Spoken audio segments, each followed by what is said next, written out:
including freedom of speech. It's our responsibility to protect the Constitution as established.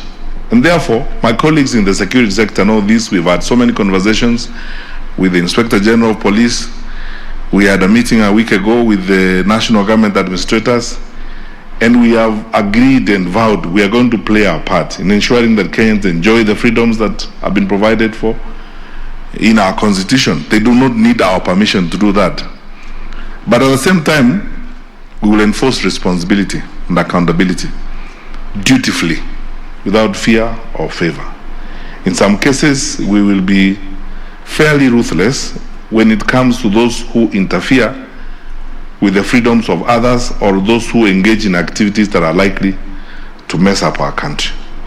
And we will not hesitate, neither will we be intimidated by any pressures or any complaints from anybody. We will protect this country because this is our only home on earth.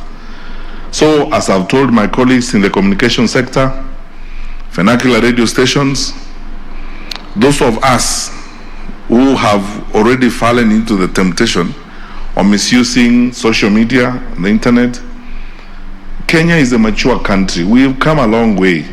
We are not going to do those things that people do in other places on earth, like turn off the internet or switch off Twitter. Those ones will not happen in Kenya, not in this country. This is a confident government that is governing confidently because we know we have the support of the people. So we are not going to harass people or do those kinds of things that break the law or interfere with the freedoms of the people.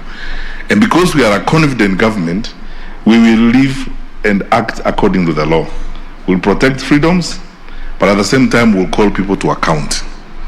So those who break the law, we will ensure that we arrange a good meeting between you and the law, so that as we move forward, we can be a peaceful and stable environment as we go forward. So, finally, Mr. Chairman, you know we have formed a multi-agency team. We are meeting together now to start now the countdown to elections.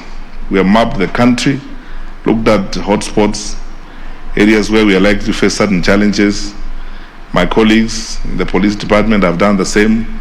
We are looking at where we need what kind of resources in terms of personnel and deployment to be sure that every Kenyan is protected and they exercise their rights freely. We will work together. And I urge you, Reverend Kobia, to also stay the course as you have promised. We want to have, as your motto says, one nation, one people, one destiny. Let's remain together as one people. And any threats to that vision should be met with the full force of the law. Let's collect the information that we need. Cases of hate speech will be prosecuted, and we will work together with those others who have responsibilities to ensure that we enforce the law. So I wish you well, and I must say, actually, if I may take advantage of this opportunity, of how proud I am to be associated with this institution, because of the strong leadership that Reverend Kobe and the commissioners have provided. And we will work together with you as you move forward to ensure that this strategic plan is not only implemented, but we realize the vision of keeping our country peaceful and stable as we go forward. May God strengthen your hand for the good work ahead. May God bless you so that you remain steadfast. Stand on the precepts of the truth, and I believe God will hold our hands as we move our country to the next level.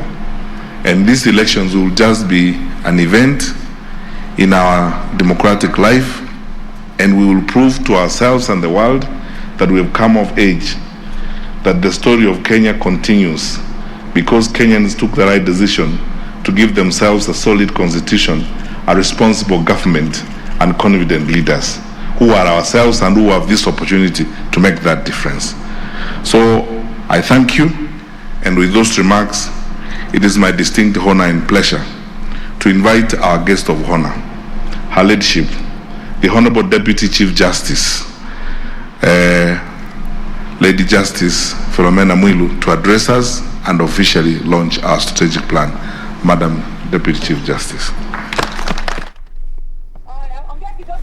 Indeed, that is the Interior Cabinet Secretary, Dr. Fred Matiang'i, live from the Bomas of Kenya during the launch of the NCIC, that the National Cohesion and Integration Commission Strategic Plan for 2020-2025, of course, in the run-up to the general polls. Some of the things that he has touched on, of course, he has talked about some of the hotspots have been already identified, and of course, all the challenges that will come with fortifying those hotspots, they are really on top of things. He has talked about adding more resources that are required, and a stern warning to hate mongers that anybody challenging challenging the government when it comes to matter security and hate speech will be dealt with accordingly. Right now, we are the deputy Chief Justice Philomena is currently speaking in the same function, and as well, the Court of Appeal has resumed its sittings.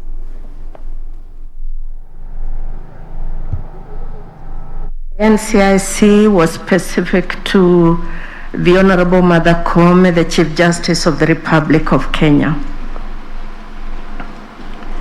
The Honorable, the Chief Justice of the Republic, was not able to be here with us this morning because she's on very serious judicial duties out of Nairobi.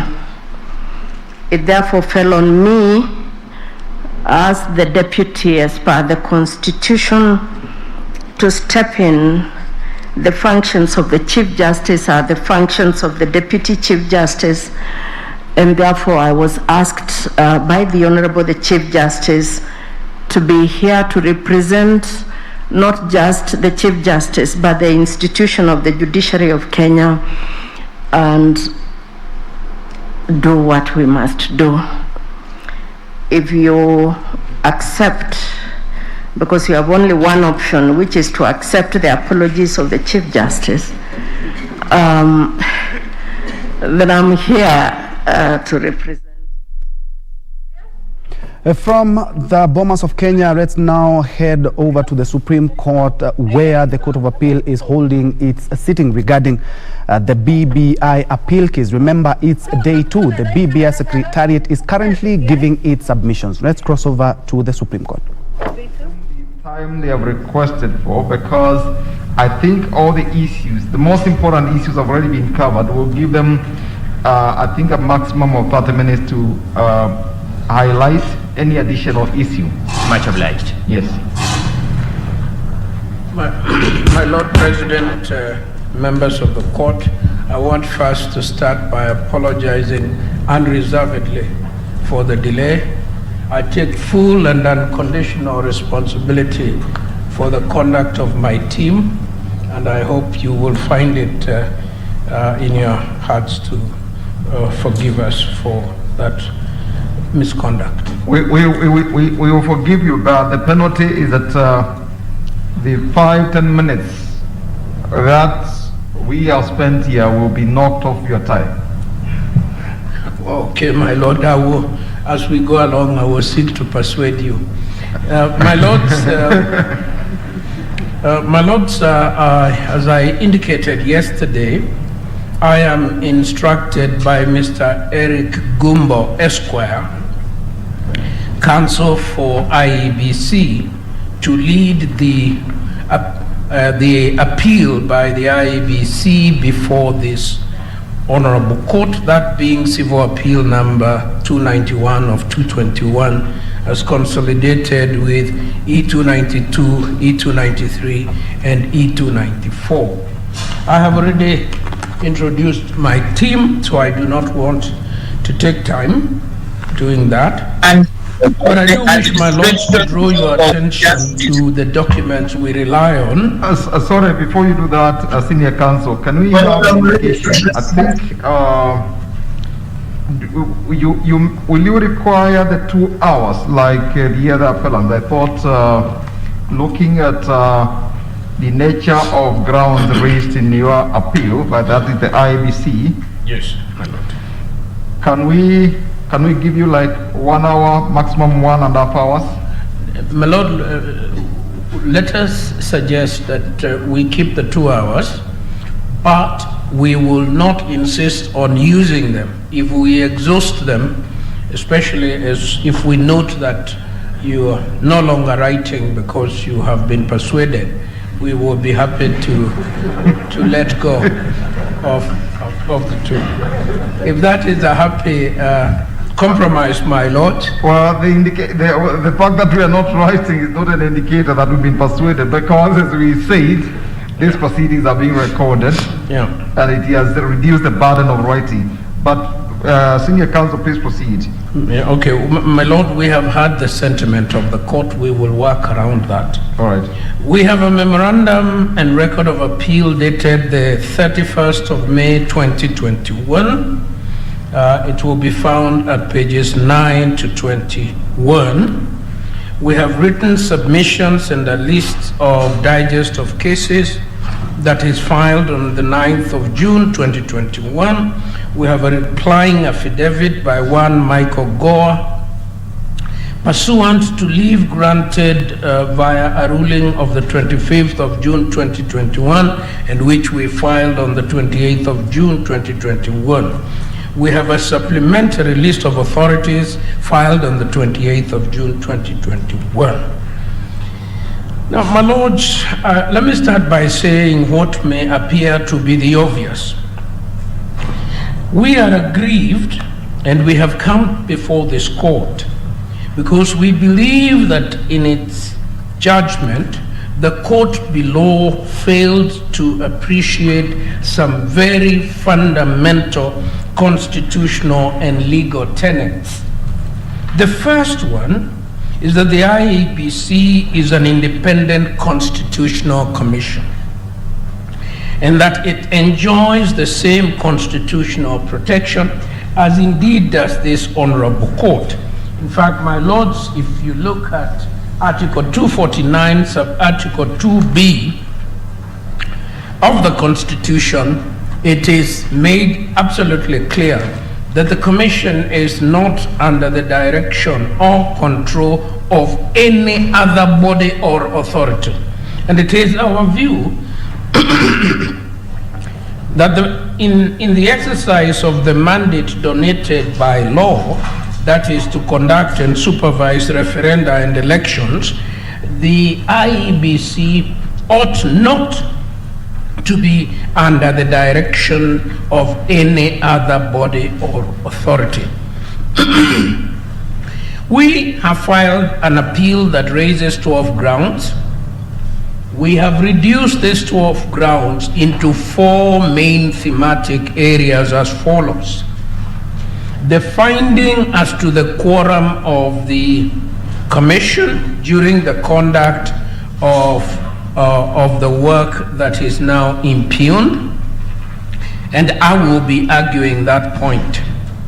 The second one is the interpretation of the role of the appellant in relation to the process of amendment of the Constitution through popular initiative.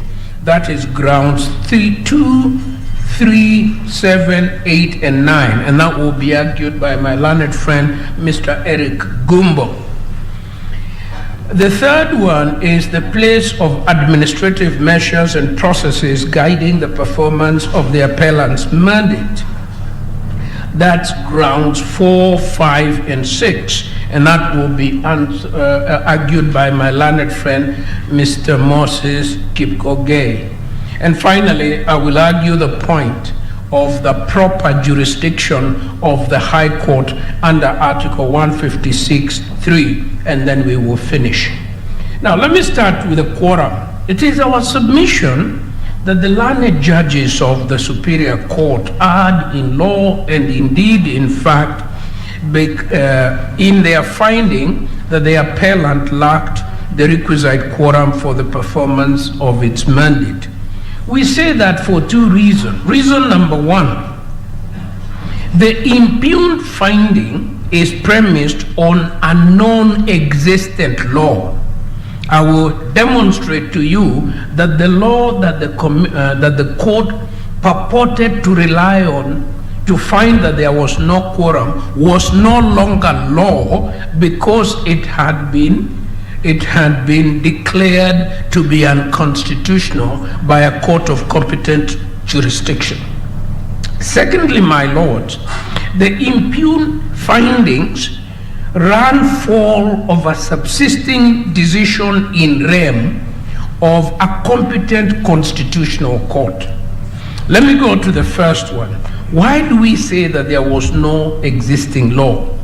My lords, if you look at the findings of the Superior Court, and they are to be found in paragraphs 702, 714, and 719 of the judgment, and I think this is at pages 730, 71, 37, 71, 40, and 71, 42 of the record. It is apparent from a reading of those findings that the Superior Court premised its determination in respect of the appellant's quorum on the single ground that the provisions of paragraph 5 and 7 of the second schedule of the IBC Act were in force. As a matter of fact, they were not in force. Why were they not in force? They were not in force because in the case of Katiba Institute and another versus the Attorney General and another, Constitutional Petition number 548 of 2017, this is at page 238 of our authorities. Page? 238. Okay. Mwita J, and it is important to mention the name of the judge. Mwita J had declared these provisions to be unconstitutional. That is important because Mwita J was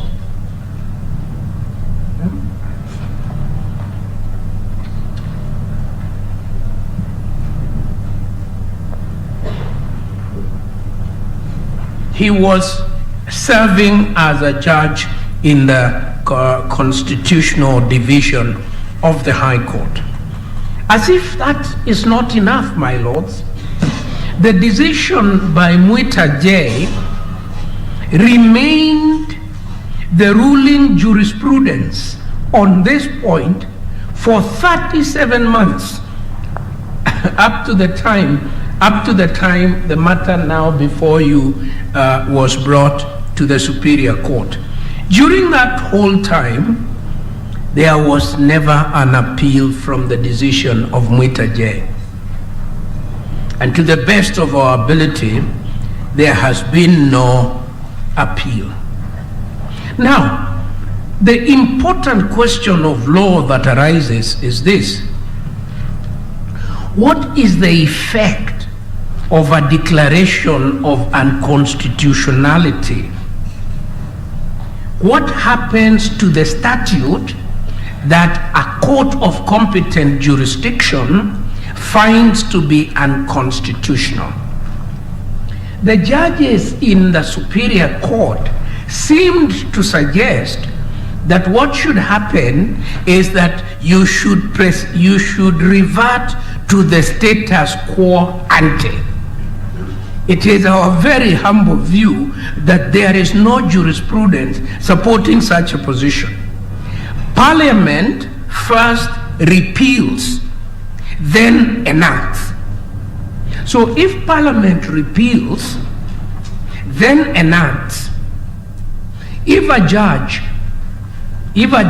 strikes down the repealed provision, there is no reenactment. It now means that that provision relating to quorum no longer exists. In our submissions, my lord, we have made that argument at great length. I don't want to go into it.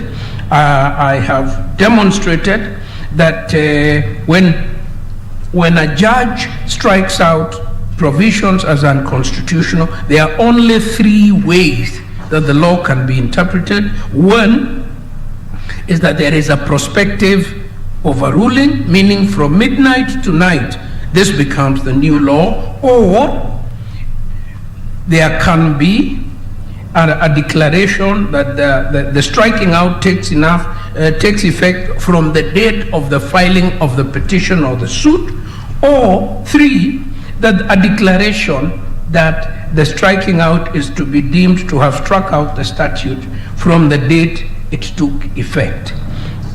There are numerous authorities of the Supreme Court. I have referred to them. Mary Wambui versus Gishuki Kingara, Supreme Court petition number 7 of 2013. My lords will find it at paragraph 69, paragraph 69 and 70 of the bundle of the authorities, and the pertinent paragraph is at 84 to 89 of the judgment. The Supreme Court stated the law generally that although a judgment may be silent on the effects of its declaration of unconstitutionality, thereby invalidating any action in respect or emanating from the unconstitutional provision, the court still retained the right in appropriate cases to exercise its jurisdiction and give its constitutional interpretation retrospectively or prospectively. Now, where you have retrospective effect, the court in Mary Wambui quoted with approval the South African case of C.S. Moise versus the Transitional Local Council of Greater Jamestown. It dealt also with the case of the governor of Bow Hill Prison. This is at page 70 and 71 of our bundle, and I don't want to waste your time regurgitating the particular circumstances and the finding. But I just want to make this point one more time, that the court confirms that a statute that has been struck out, or portions of the statute that can have been struck out, cannot be deemed to have been revived under any method known to our law. So to the extent that their lordship said, we have a quorum problem because they are not complying with section 5 and section 7 of the second schedule, the court was saying we are not complying with a dead law, a law that no longer existed. And that's why we associate ourselves with the learned submissions of Otiende Amolo and Kamau Karori. What was the default membership provision? The default membership provision was as provided in Article 250, sub-Article 1 of the Constitution, 3 members. Now, had the learned judges of the Superior Court found that IEBC has 2 members, they would have been right to say this is not a constitutional creature known to the law of the Republic of Kenya. Had they found that IEBC has 11 commissioners, similarly, they would have said this one violates Article 250, sub-Article 1 of the Constitution. In this case, IEBC was in very good protection of the law, as we have said, because it met the provisions of Article 250, sub-Article 1. What is my second limb on this issue of quorum? I come back to the question of the decision of the court. Njue had been confronted directly with this question. In the case of Isaiah Biwott versus IEBC and another, Nairobi High Court petition number 212 of 2018, which is authority number 10 in our list, and you will find it at page 240 of our bundle of documents. Two significant issues were before Njue, And I would like my lords to look at paragraph 27 of the judgment, her judgment, which is at page 245 of the bundle of the authorities. This is what the gracious judge said. She held that the IEBC Act contemplated that vacancies would arise. Therefore, the mere fact that there was a vacancy did not render the commission unconstitutional.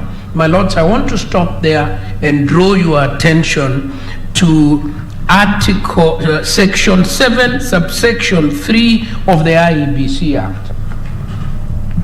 Because this is the saving provision. It is in the statute of virtually every commission and the articles and memoranda of almost every company.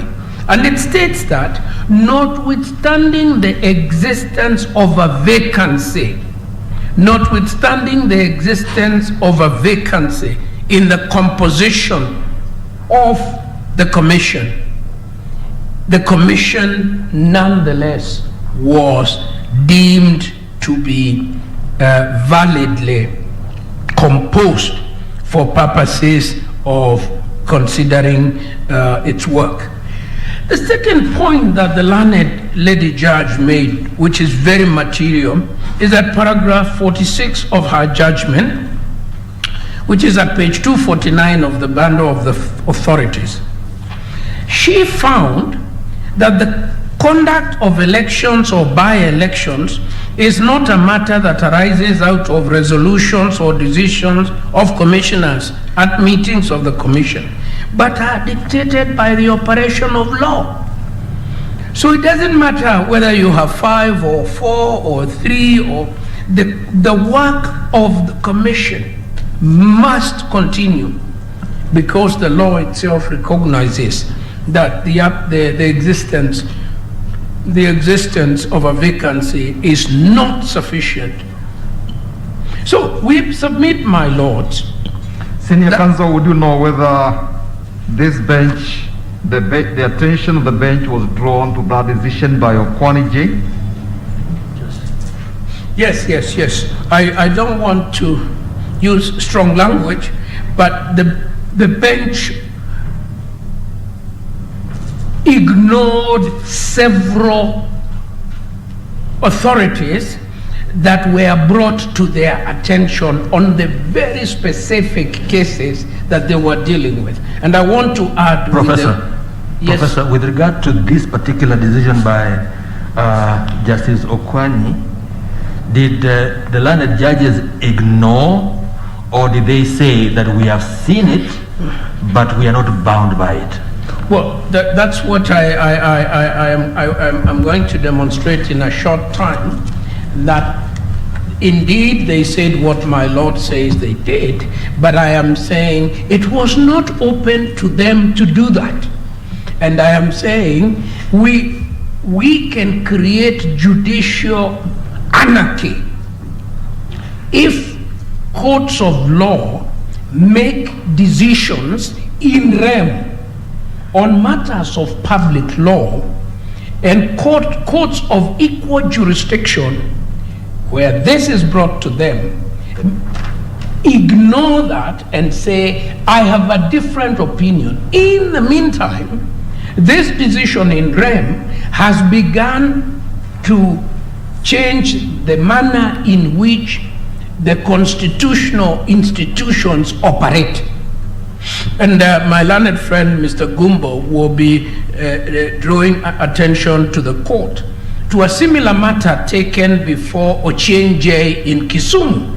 And Ochenje said, I cannot possibly interrupt this sort of process, because the possibility that every court in every part of Kenya could be weighing in on this would create judicial mayhem. We must have a structured way of doing this. The structured way is to allow an appellate process to take place. Now we submit, my Lord, that the effect of the Biwott decision is that there was an authoritative pronouncement by a court of competent jurisdiction as to the appellant's quorum. And the appellant had then proceeded to conduct its business on the basis of that finding by the learned judge. We submit that a declaration by a superior court on an issue in rem alters the status of the subject matter of the declaration. Therefore, such declarations can only be reversed by a court exercising appellate jurisdiction. And I know it is the tradition of this court, and I have been before many, many courts in which the judge says, my learned brother, my learned sister has pronounced himself on this point. I do not think it would be fair for me to try and give a different meaning to this statute, and therefore we should await an appellate process. So we do argue, my lords, that there is, in a sense, a matter of issue estoppel that was brushed aside by the court. The court brushed it aside without giving some context to what this would mean in practice. There are two cases that I don't want to go into because we don't have the time. The Supreme Court of Canada, in the same of Radal versus Saskatchewan, it is at page 156 to 157 of our bundle, and it deals with this issue. The court in Ames versus the Queen, page 172 of our bundle. We conclude our submission by reiterating that a declaration made by a court of competent jurisdiction in rem in a public law proceeding remains an authoritative pronouncement on the state of the law and can only be upset on appeal. And let me say this, my lords, with your permission. We have become used these days to saying it was a 3-judge bench, it was a 5-judge bench, it was a 7-judge bench. With tremendous respect, nothing in our jurisprudence turns on the number of judges. We do it out of abundant caution, out of demonstrating how important, how significant a matter is. But the jurisprudence of a single judge is as important as the jurisprudence of a 5-bench. And they cannot therefore have been saying, we are 5, we have overruled you. Let me come to my last presentation so that I may give way to my colleagues to argue the other point. What is the jurisdiction of the High Court of Kenya under Article 1563? What is the jurisdiction of the High Court of Kenya under Article 153? I have submitted before, and I'm happy to submit it again, that there seems this our very well regarded constitution, and I must say a bit of my life was put into it over 5 years, and it is praised for many things all over the world: transformative, radical, and so on and so forth. This Constitution of Kenya 2010 does not rewrite the foundations of the law of Kenya, which remain as they have been since 1897.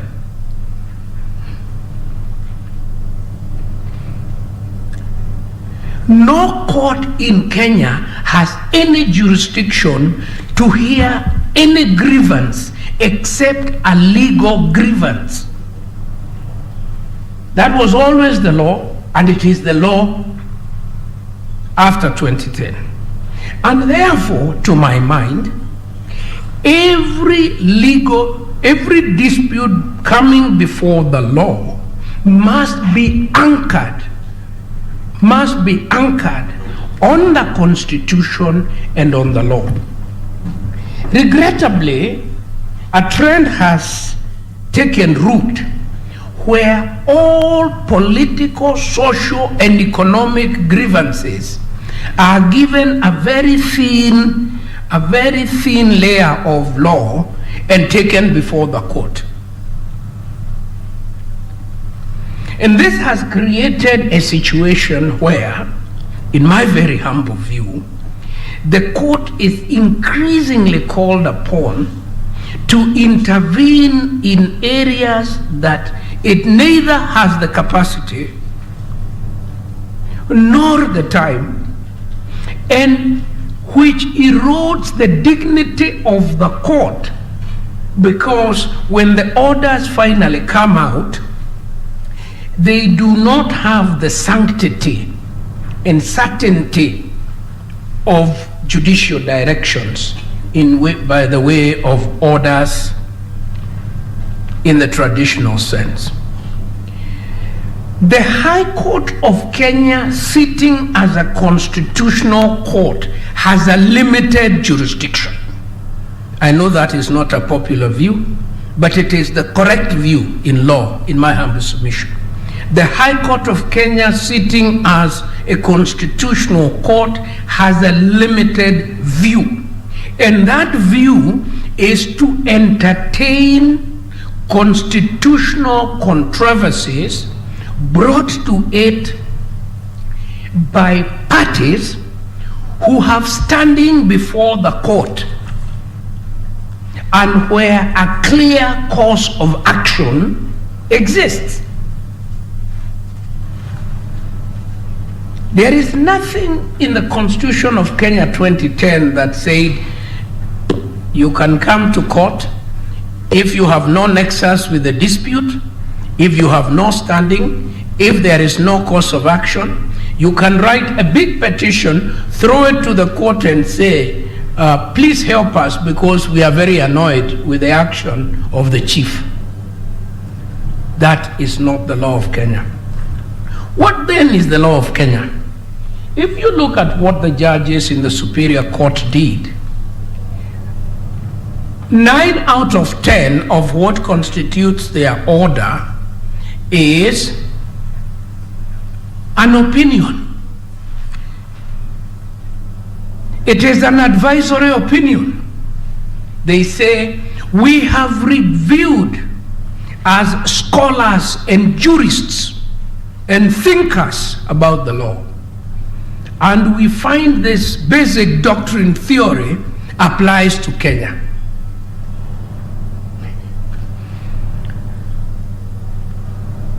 Who has that controversy? Who has that controversy? There isn't a controversy. There is an invitation by the petitioners for the High Court to sit as a philosophical tribunal and interrogate philosophical ideas and then declare whether they apply to Kenya. That is not... Counsel. Yes. Wasn't there a claim that there was a threat of violation of the Constitution? There was a threat, sir, of a...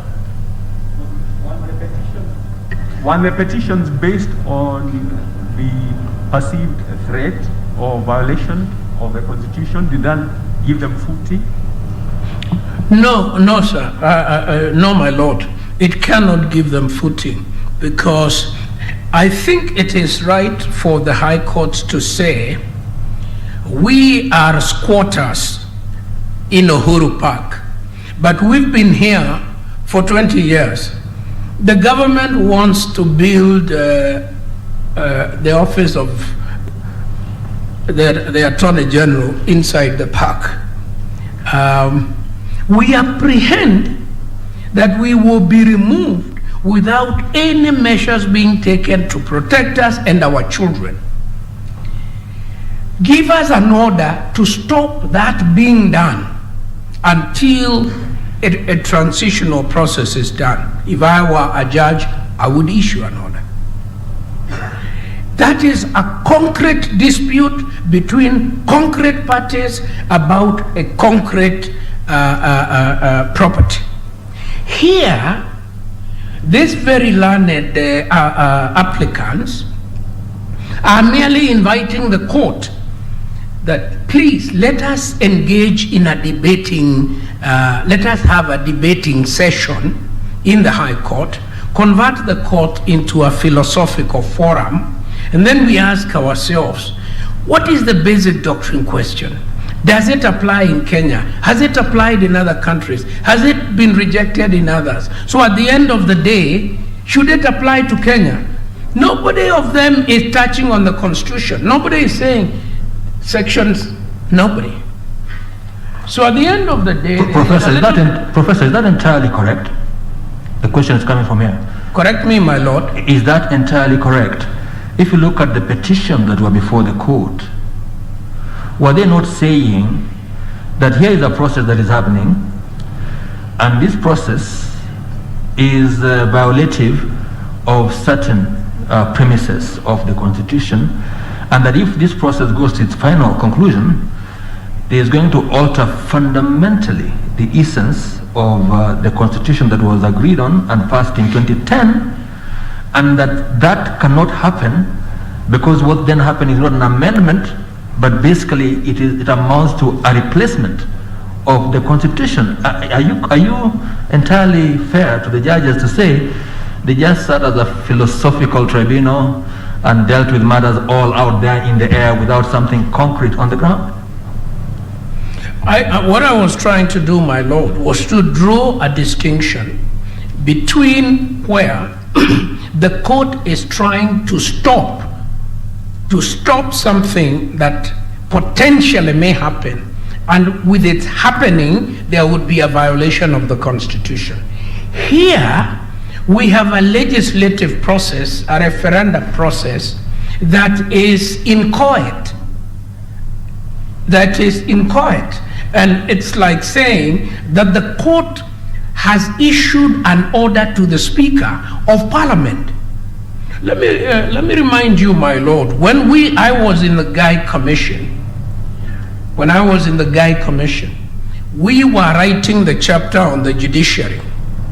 And the late Justice Moijo Kewa and a number of judges came to their own court, filed their own suit, and an order was given to them telling the commission that I was a member of not to discuss the chapter on the judiciary. Needless to say, that order was not capable of obedience. It was not capable of obedience, nor was it, in my very humble view, well-founded in law. It was a terrible case of judicial overreach, not to mention a terrible conflict of interest matter. In this matter, and I associate totally with my learned friend James Orengo, with whom I have not argued a matter on the same side for 20 years. So I am quite happy with this recent development. I am quite happy to associate with James Orengo's very, in my very humble view, very well thought out argument that a political process must be permitted to evolve politically.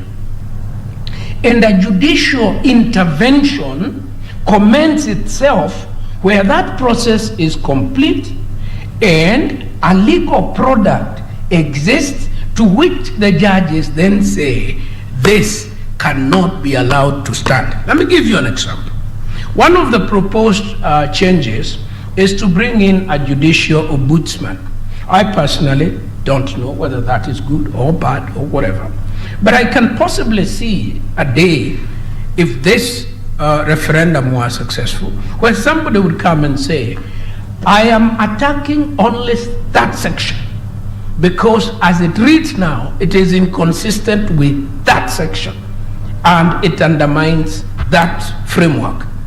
That would be a jurisdiction that I personally would entertain and would say the judges are the best people to speak about that. So, to my very humble view, the judges exercised a jurisdiction that the people of Kenya reserved for the Supreme Court. Only the Supreme Court of Kenya can issue an advisory opinion. The High Court decided to give advisory opinions on coached in the language that it did. As a result, it trampled upon the independence of IEBC. And I want to repeat that, my Lord. Independence is not for the judiciary alone. Independence is for every constitutional institution. Parliament is independent, the president is independent, and all these commissions are independent. That is why the Auditor General is independent, and so on. One thing disturbed me in this matter, my Lord, which I may mention before I sit down. It is how the questions were framed. In the old days, my lords will remember, it was usual at the close of pleadings, for the judge or judges to invite the parties to frame the issues so that the court would be answering the issues framed by the parties. I was a bit surprised that the issues were framed by the judges, and the manner in which they were framed seems to have tilted the case in a certain direction. And I think Paul Mwangi spoke to the question of how framing the issues in that way allowed the judges to cherry pick the history of the Constitution and the controversies of the Constitution. And I think that that was not proper. So I want to urge the court to find that this court had a lot of opportunity to exercise avoidance, which is not a dirty jurisprudential word. It is a prudential principle of judicial decision making. Avoidance. The court had an opportunity to find that the issues, the grievances brought to it were not live. They were not ripe. And the doctrine of ripeness, you will be told, is from the old archaic jurisprudence of the common law. No, it is not. It is being used today by the best constitutional courts in the world, because you only have so much judicial time. You cannot convert yourself into a debating society. Above all else, therefore, my Lord, I say that this judgment cannot be allowed to stand. It violates so many fundamental tenets of good constitutional interpretation and management of constitutional conflict, that if it were allowed to stand, it will be the recipe for chaos. As a student of these matters, at the end of reading this judgment, I came to one conclusion, that this judgment is saying the people of Kenya cannot be trusted with their own constitution which they made, and there are parts of it which nobody knows, which will never be amended up to eternity. Now, had we been told what they are, probably one can take comfort, one can sleep better. We were told there are parts of this constitution that you shall never, ever amend, because we can't trust you with them. Especially you politicians, and you the advisor of politicians, and even the people themselves. Which are they? The court doesn't know. We don't know. The scholars here, amicus scholars, they don't know. It is a very dangerous proposition, and it only invites insurrection. Then people say, if we can't change the constitution, surely we must overthrow it. That is a terrible thought, should never be allowed to take root. Thank you. I'll ask my junior. One last question, Prof. Was it the finding of the judges that certain clauses in the Constitution provisions were totally incapable of amendment, or did they say they were not capable of amendment through the constitutive process, but only through the constituent power? Because I've heard that said here, that the judges said cannot under any circumstances be amended or changed. Is that what the judges said? Well, I understood them. I understood. My reading was that if you have an eternity clause, it means exactly that, until the end of time. But by the way, my lord, you help me make another point. Just a moment, please. The eternity clause as a term of art, first of all, is not new. Wasn't used by these judges for the first time. It's been used before, but it has been it has been explained as to what it means. That really, I mean, humanity is not eternal, so there can be no eternity out of the activities of finite beings. But that what it means really is that it's not amendable but by replacement. Isn't that what it means? As opposed to the end of time, or beyond time, because it's eternity? My lord, you help me make another point in answer to your question. Yes. In this judgment, all these terms are conflated as if they mean the same. Yeah, and it is very difficult for any jurist to understand at which point the judge uses eternity, in which way, at which he uses. For example, there is a very old method in constitutional law of making a distinction between entrenched provisions and non-entrenched provision. And it's a very old tradition, my lord knows this very well. In the 1963 Constitution, there were entrenched provision. And in fact, in 1964, in the First Amendment making us a republic, the little one tucked beneath the republic was to remove then the provision requiring referendum for entrenched provisions. And so from 63 until 2010, we were sailing without any entrenched provision. In Bomas, we brought back the entrenched provisions.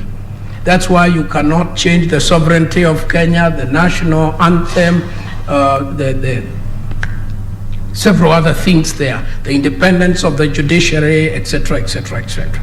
Those are entrenched provisions. I don't know whether the judges think of those ones as basic structure, because to entrench is one thing, basic structure is an entirely other confusing doctrine. May I allow my assistant? Before you do that, let me take you back to the Biwott case. What was the reason that the High Court gave for not following it? And why do you say it is a decision in rem? Is my lord asking what reason the court gave for allowing the commission to continue working? No, for not following the decision. No, let me, Mr. Gumbo will deal with that. May I ask Mr. Gumbo to deal with that? Okay. Thank you, my lords.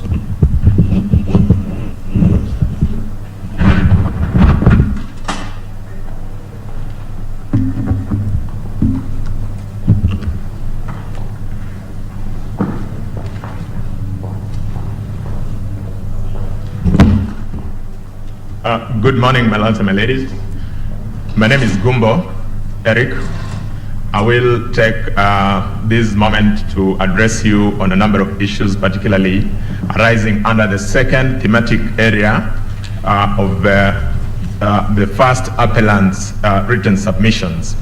But before I get into that, perhaps I could start with the question that has been raised by my Lord.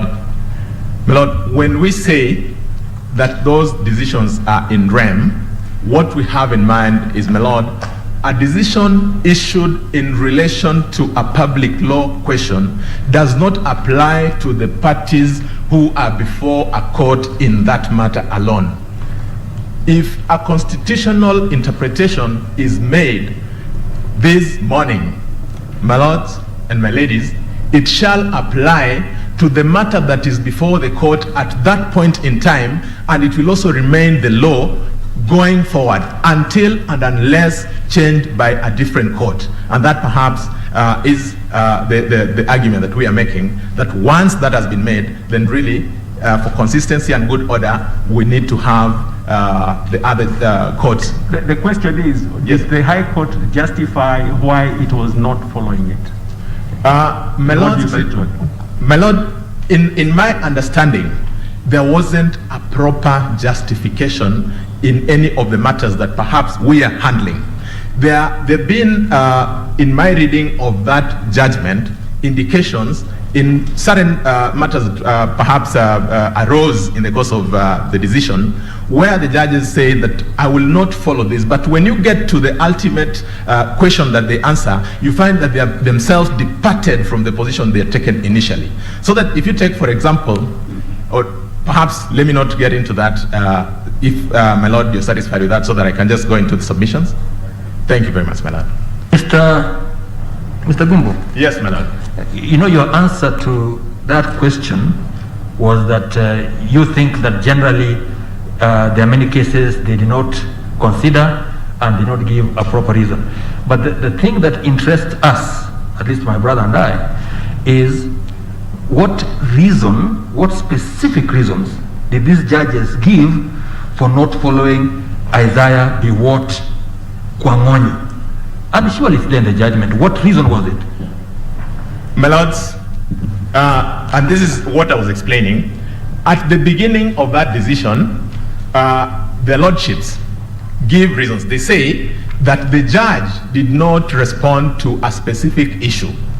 Then what is of concern to us is that ultimately the finding is on the question of the quorum itself. In fact, when they make their final determination, it is on the question of quorum itself, which then is on all fours what Justice Okwanyi had made a finding on. And that is the position or the point that my learned senior counsel professor was making. Thank you very much, my learned. Thank you, Mr. Gumbo. Actually, they gave quite some reasons from paragraph 711 going forward, but it's okay, we'll find them for ourselves. I'm also glad, my lord. My lord, with that, perhaps I could go to the substance of my submission this morning before you. I have four areas that I would want to tackle before you. One of them is in relation to the meaning that should be ascribed to the provisions of Article 257(4) in relation to the obligation of the Independent Electoral and Boundaries Commission. My lords and my ladies, in responding to that question, I'll take two approaches.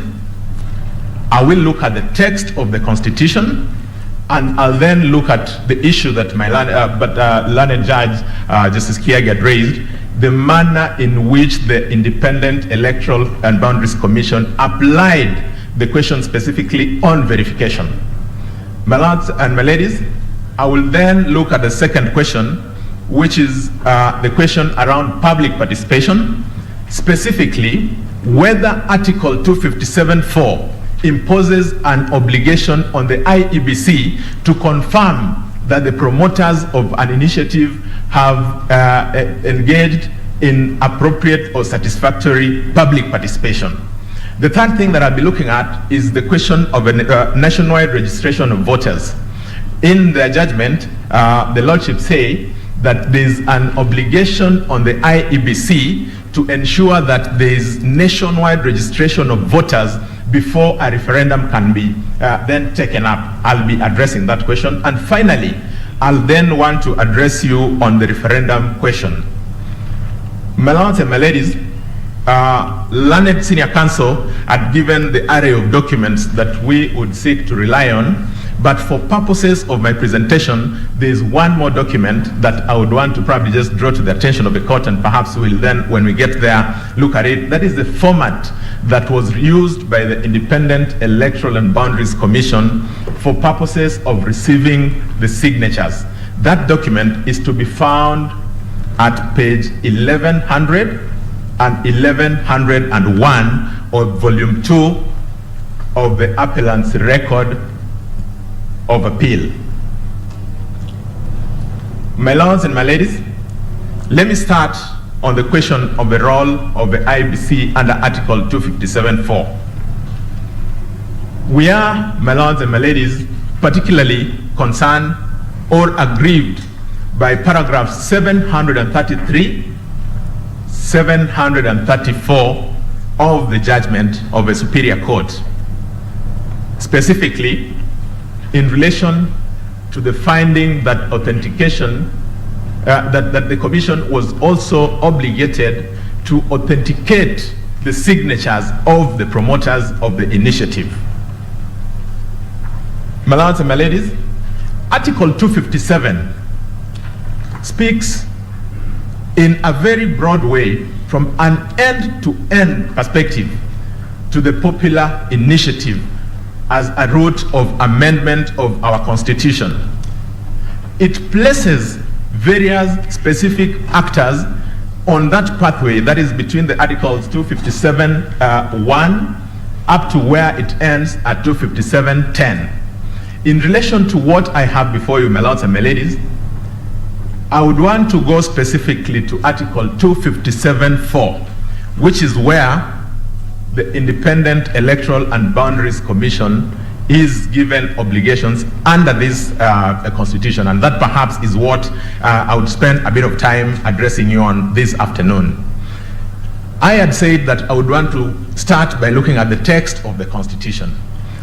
Learned Senior Counsel, Senator James Orengo, yesterday told us, and we agree with that position, that the best way to interpret a constitution is first by looking at the text of that constitution. My lords and my ladies, Article 257(4), if I may read, reads, "The promoters of a popular initiative shall deliver the draft bill and the supporting signatures to the Independent Electoral and Boundaries Commission, which shall verify that the initiative is supported by at least 1 million registered voters." My lords and my ladies, there is a comma after the use of the word Electoral Boundaries Commission, comma, then there's a pronoun which. My lords and my ladies, that pronoun which can be replaced with the names of Electoral and Boundaries Commission, so that a proper reading of that second part of Article 257(4) would be that the Electoral and Boundaries Commission shall verify that the initiative is supported by at least 1 million registered voters. My lords and my ladies, of note in that particular part of the Constitution is the use of the word verify, the use of the word initiative. Initiative, my lords and my ladies, is used in the context of Article 257(1), which means the popular initiative. Then it proceeds to say is supported by at least 1 million registered voters. My lords and my ladies, registered voters is then another important issue or phraseology that we need to understand in its proper context. Why do I say that? When they say, when the Constitution says registered voters, we must then take it in the totality of the legal framework that we have in Kenya, because the word registered voters is actually a word or a phraseology that is defined specifically in our laws. So if we look at it in the English, common ordinary English sense, there is a risk that we may lose the meaning. While at that, I would also want to say that, again, reading that part, which shall verify that the initiative is supported, it is important to know to note from as early as now that we're saying the Constitution says we shall verify that the initiative, not the signatures. Verify that the initiative is supported by at least 1 million registered voters. I'll pause at that, my lords and my ladies, for one moment. Just ask myself, why is this obligation reposed in the IEBC? My lords and my ladies, to respond to that question, because if it is a question of, for instance, looking at verifying the signatures, perhaps we would have said that the best institution would be the DCI, because they are able to, they have sufficient capacity to be able to do a forensic analysis of our signatures and any other material that is available to them, handwritten. My lords and my ladies, the reason why, in our view, the Independent Electoral and Boundaries Commission is then given this obligation under the Constitution is because they are the custodian of the architecture of our electoral platform. Specifically, my lords and my ladies, they are the custodian of the register of voters. The register of voters, my lords and my ladies, plays a central role in the understanding of the meaning that should be ascribed to Article 257(4). In our view, then, the use of the phraseology registered voters resonates very well with the fact of the existence of the register with the IEBC. And I'll probably just take one step back, look back into the judgment, just find how the judges looked at that issue. At paragraphs 477 to 484, the learned judges of the Superior Court went into the history of how this specific article found its way into the Constitution. They went into a discussion running from the WACO draft all the way to the revised harmonized draft. The emphasis, and you'll get an opportunity to look at those paragraphs, the emphasis in running through all those drafts, and there was consistency, was on the fact of registered voters, not signatures. On this issue, my lords and my ladies, I think we read from the same script, even with the respondents. I will pick out one respondent. The 76th respondent, Morara Omoke, learned counsel, says at paragraph 51 of his submissions filed before this court that the drafters of a clause intended that it be invoked by citizen registered voters. I underline citizen registered voters. So even from the respondent's perspective, significance and emphasis must then be put on the registered voters. That said, my lords and my lady, I will end that part by saying that the obligation of the IEBC then would rightly be said or summed as being a threshold obligation, a threshold test in relation to Article 257(4) as to whether it meets the test that is provided or the requirement under Article 257(1) for purposes of initiating a popular, or rather amendment to the Constitution through a popular initiative. That said, my lords and my ladies, I would want to come to how, and this was an important issue that learned judge raised, how the IEBC then looked at and interpreted that article. My lords and my ladies, I would want to beg for a bit of patience in this part because it is an important part. It is interrelated with many other things, and so I would want to take you through a granular understanding so that we are then able to follow and eventually even then get to know why, my lords and my ladies, the court below, that is the learned judges of the Superior Court, missed the point. Okay, yeah, so can you then go straight to telling us what you think, I mean the way you fought the learned judges for interpreting Article 257(4). Yes, my lord. Permit me, my lord, to just give you this architecture, then it will be very obvious and easy to answer that question. So, my lords and my ladies, in applying the infrastructure, that is the register of voters, we start from an important question that Justice Kiage raised as to what biometrics are. My lords and my ladies, Regulation 8 of the register... That was not my question at all. I think it was a unique identifier. Yes, my lord. I will come to it and you realize that perhaps we are talking about the same thing. My lords and my ladies, Regulation 8 of the Registration of Voters Regulation 2012 says that the register of voters shall contain biometric data and the particulars set out in Form A in the schedule. My lords and my ladies, Section 2 of the Elections Act defines biometric to mean the unique identifiers or attributes including fingerprints, hand geometry, earlobe geometry, retina and iris patterns, voice waves, DNA, and signatures. It is a fairly broad definition. Now, permit me to look at, just so that I complete that part, that is how then to apply for registration. You are referred to this need to have the biometric data and details set out in Form A to the schedule. Again, this is law. My lords, Form A, I've had an opportunity to look at Form A, which again appears in the Registration of Voter Regulations. It sets out the alphanumeric details. These are the details that then would be able to relate the biometrics to a specific individual. My lords, these are details to do with where your constituency is, where your county is, where your ward is, where the registration center is, your surname, your other names, your identity card, your passport or identity or passport details, date of birth, sex, residential address, email address, and disability, if any.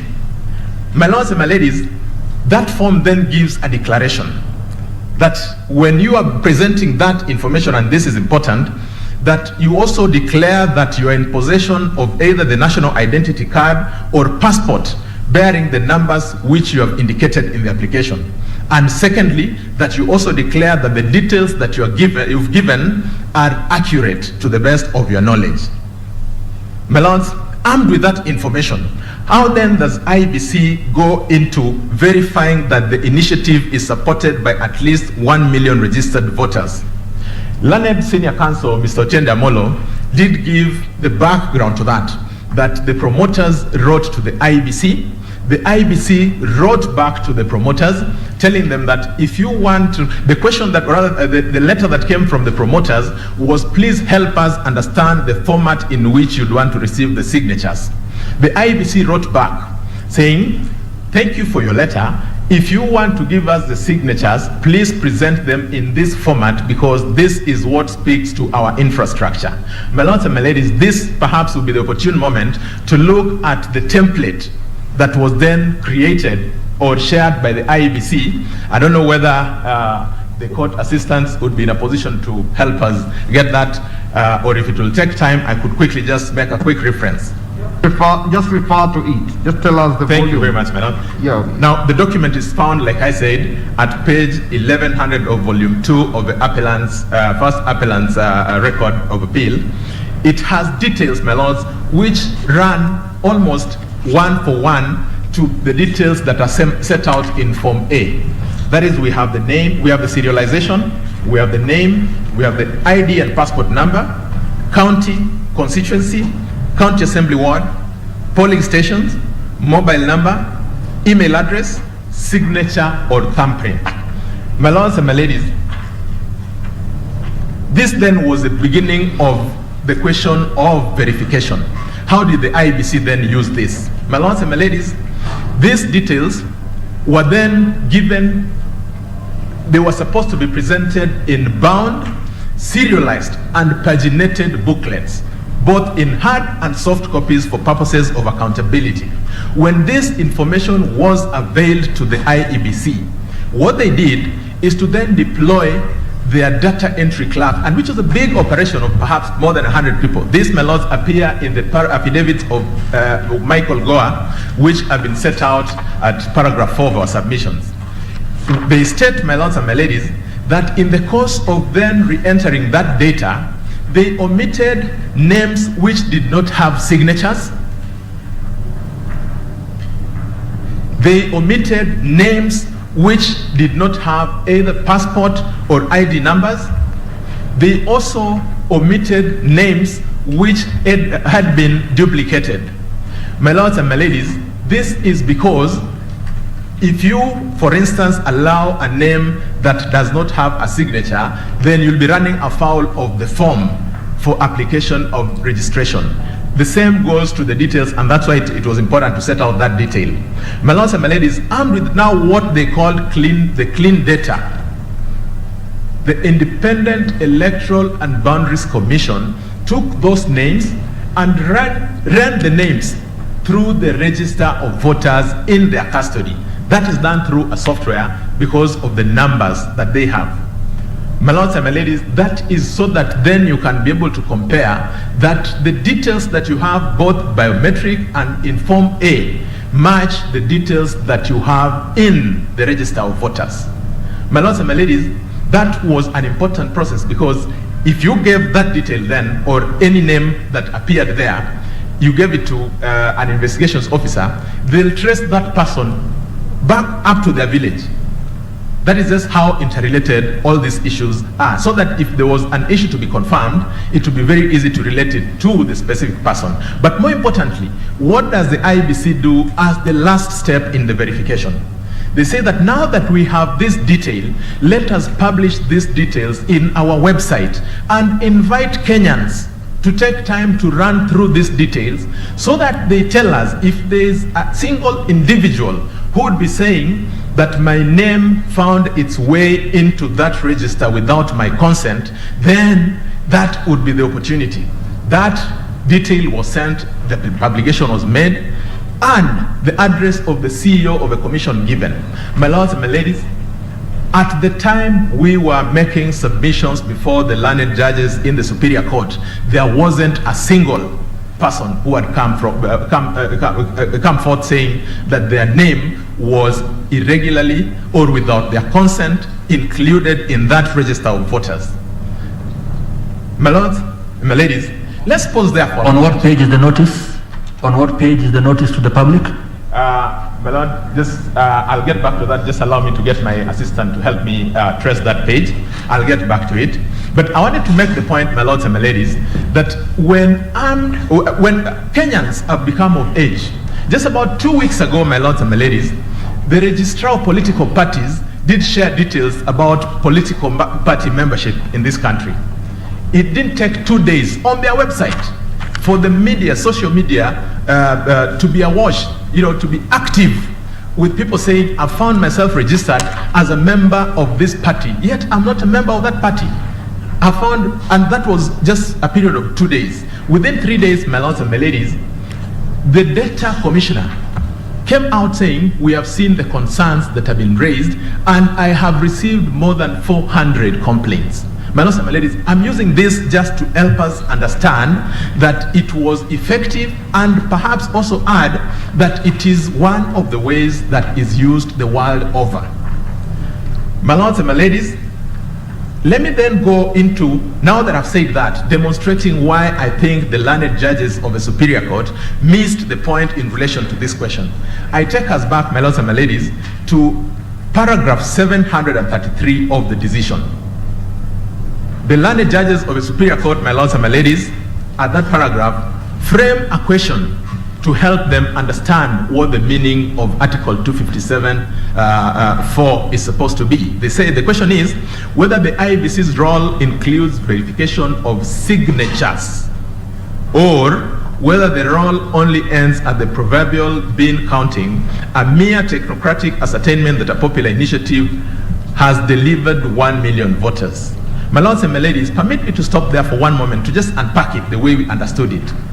In our humble and respectful view to the learned judges of the Superior Court, we think that decision, that question was in itself not objective. Not objective for the simple reason that it is conclusive at the inception. Secondly, that question is inconsistent with the text of Article 257(4). Why do I say inconsistent? Because you see, the learned judges have already taken the position that they want to make an inquiry as to whether the IEBC's role includes verification of signatures, while the Constitution talks about verification of the initiative.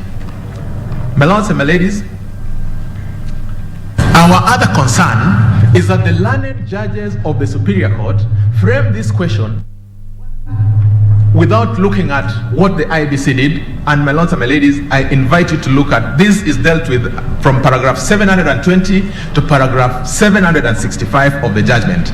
They don't make reference at all to what the IEBC did.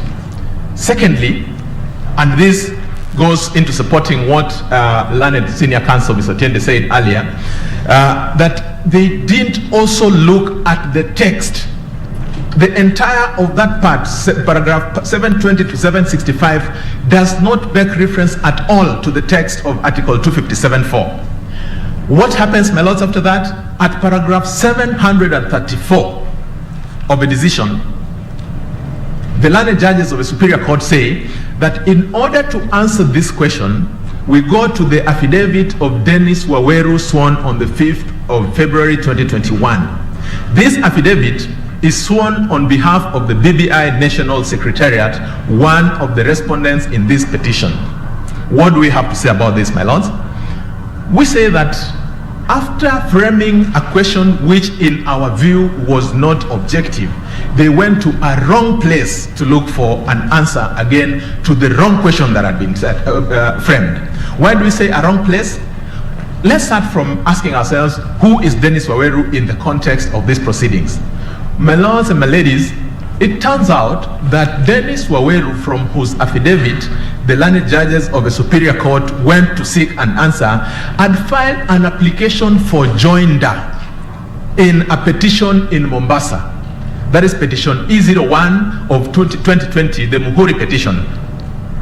My lords and my ladies, the reason why we think that is important is in an application for joinder, the test is fundamentally different from a test that one would be looking at when they're trying to understand the meaning of an article from the Constitution, specifically if that application is not made within the context of that application.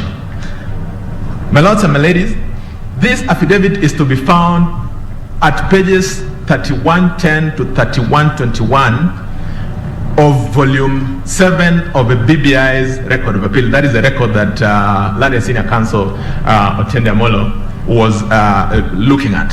So, my lords, it is our submission before you that if the learned judges had wanted to get the proper context of this particular affidavit, the first port of call at the very worst should have been to the actor, that is the IEBC. My lords, in that affidavit of Dennis Waweru, the learned judges... Sorry, before you go to the affidavit of Dennis Waweru. Yes, my lord. What had the IBC said about that position? Was there a specific affidavit to do with the construction of Article 257.4? Yes, my lord. We have in our submissions referred you at paragraph 4 to the various affidavits, because they were filed in several petitions, the various affidavits of Michael Goa, and we have even stated the specific pages. So when you get a moment, you'll probably get, that is a place to look at to get them. And even the unpacking is at page 41 of our submissions. Counsel. Yes, my lord. It might be nice at this point, yes, my lord, for you to please address paragraph 737 of the judgment of the learned judges. First of all, if you look at 735, Counsel, yes, 735, you will notice they actually do talk Article 257.4, which you say they make no mention of, but goes directly to 737. That is the report of your own client. Yes. As to what verification means. Yes, my lord. Yeah, if you could please address us on that. Thank you very much, my lord.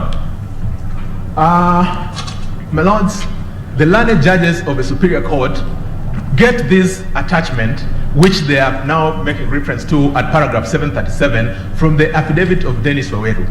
That attachment is a letter from the Independent Electoral and Boundaries Commission in relation to the Okoa Kenya Amendment, Constitutional Amendment Initiative in 2016. My lords and my ladies, that one of the two things that we'll say about that is that that letter, or that the findings that then the learned judges relied on in giving meaning to Article 257.4 were then applied out of context. Why do I say out of context? Because what the commission then said they did in that letter are equal, perhaps the same, almost word for word, with what we say in the affidavits of Michael Goa. Council, the please. difference is... Council, please. Yes, my lord. Just be direct. It's easier to just help us. Yes, my lord. The words in 737... Yes, my lord. You do not disown... We do not disown that report. Yes, my lord. You don't disown it. That We is do your not. client's... Those are your client's words with regard to Okoa, Kenya. Yes, my lord. Now, can you please help us to understand what your client said verification meant? So, my lords, two things that I would quickly want to say in relation to that. One, that in relation to Okoa, Kenya, we must then understand first that it didn't even get to the specific area around sending the signatures to the public because they didn't meet the 1 million threshold. But now directly to your question, my lords and my lady, at paragraph 33 of that report, the then chairman of the Independent Electoral and Boundaries Commission says that had they gotten to that threshold, then they would have gone to the next stage, which is what I've spoken to, which is now the publication. We didn't get there, my lord. Do you have a problem telling us what your client said about what verification means? Do you have a problem with that? My lord, it's a very easy question. Please, what did they say? My lords, I understand you to say, in that particular document, my lords and my ladies, the chairman of the commission in his findings said that verification includes verification of the signatures. In fact, yes, what you say is that after reviewing practices in other jurisdictions, yes, it was clear that a person mandated to verify signatures must satisfy herself or himself that the said signatures belong to the persons whose names appear against them. Yes, my lord. My question is, did that happen in this case?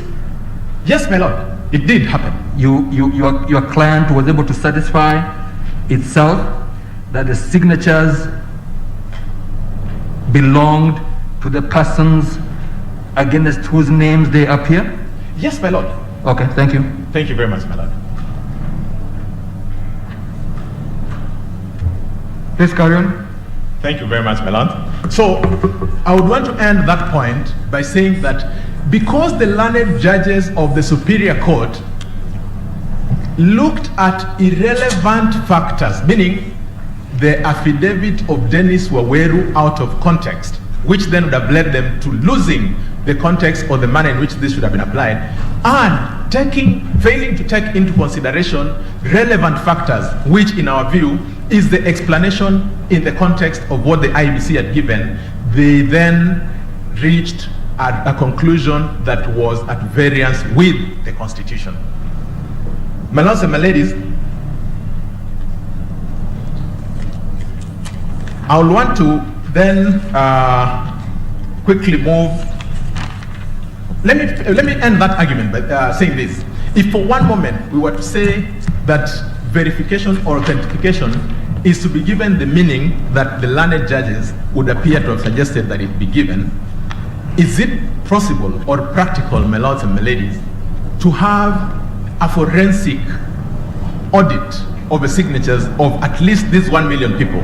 My lords and my ladies, I would start from the premise that one, we don't have a database of signatures in this country. I would also want to add... Counsel, you just said they did, that they confirmed. Yes, what I'm talking about, my lords and my lady, is from the judgment there appears to be an indication that there should be a forensic. Okay. Yes, that is the difference. So, my lords and my ladies, I'm saying, if we went that direction of a forensic evaluation of the signatures, it would be a difficult assignment, it would be an impossible task. Speaking as a practicing lawyer, my lords and my ladies, whenever I'm faced with a document which requires verification, you send that document, my lords and my ladies, to the DCI to help you authenticate the signature or the handwriting. The shortest time it takes is a month. That is one document. If we have 3.4 million signatures that we received, would it be possible to give that sort of a meaning to that article? I rest it at that, my lords and my lady. I see my time is quickly running. Permit me to go to the second area of my presentation, which is in relation to the question of the separate registration of voters for purposes of a referendum. My lords and my ladies. Sorry, I don't know that you're moving away from the area of verification. Yes, I'm moving to the next. From reading of the judgment, yes, it seems like the case for the IBC was that because there wasn't a legal framework for verification under Article 272, the Article 257.4. Yes, my lord. Then the IBC fashioned some administrative procedures. Yes, my lord. And your argument before the Superior Court was that those administrative procedures met the threshold of the Constitution. Yes, my lord. And we must recall what Senior Counsel Oraro submitted yesterday, that the provisions in respect to the referendum are in fact more exciting than that of a presidential election. Now, please comment, assuming that the administrative procedures in fact made constitutional muster. Yes, my lord. Do comment on paragraphs 761 and 762 of the judgment, and just let me read it because it's short.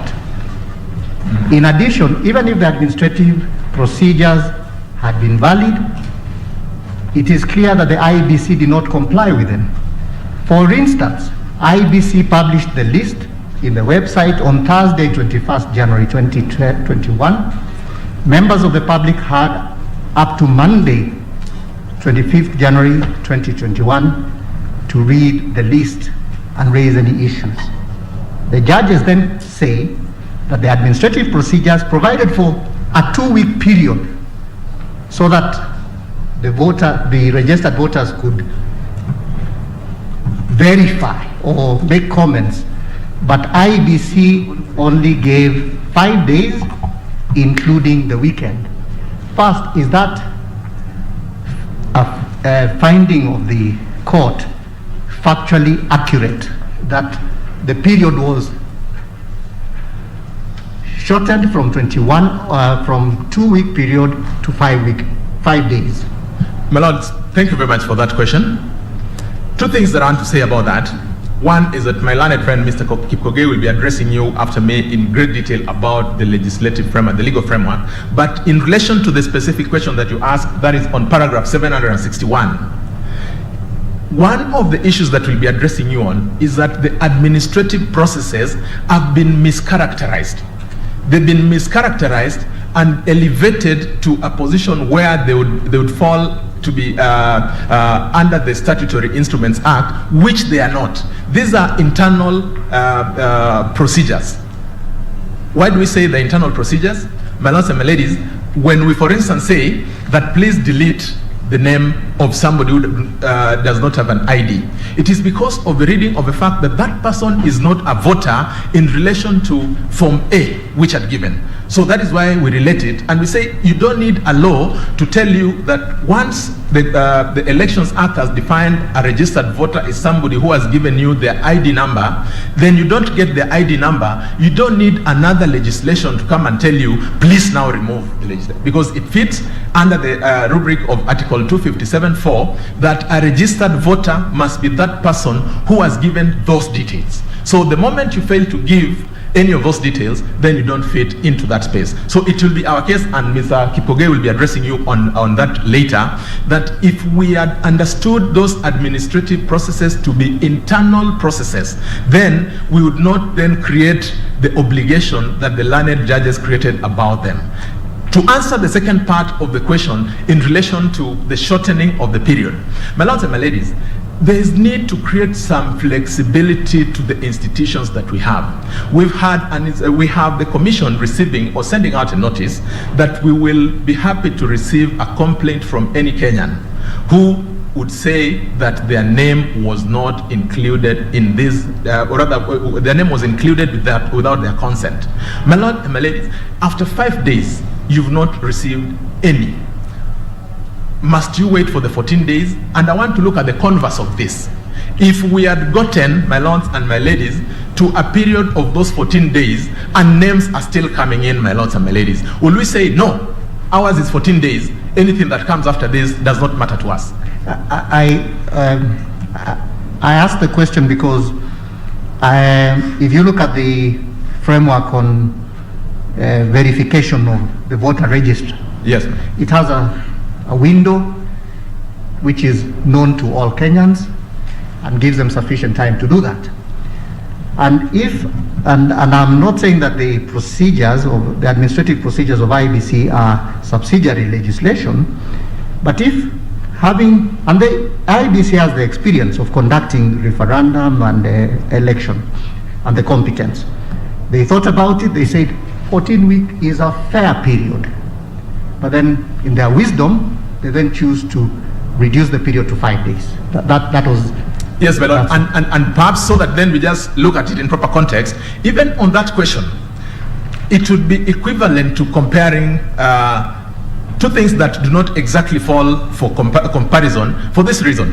When we are looking at giving time to Kenyans out there to come and verify their details, say for a period of 30 days under the Elections Act, it is a statutory provision under Section 6 and 6A. What do those do, and why does it happen that way? It is because the register is our document as the IEBC. Once you've given us, you made the application and given us your details, we tell you, okay, now we've captured your details, but before we get to the elections, before we get to a referendum, please take time to go and verify your details from our document. The flip side or the difference would be the promoter is the person bringing you their document, saying this is our document. My lords and my ladies, I think there is a bit of a difference in relation to that question. My lords and my ladies, I'm seeing time is running quite a bit. Permit me to talk about the question of separate registration of voters for purposes of the referendum.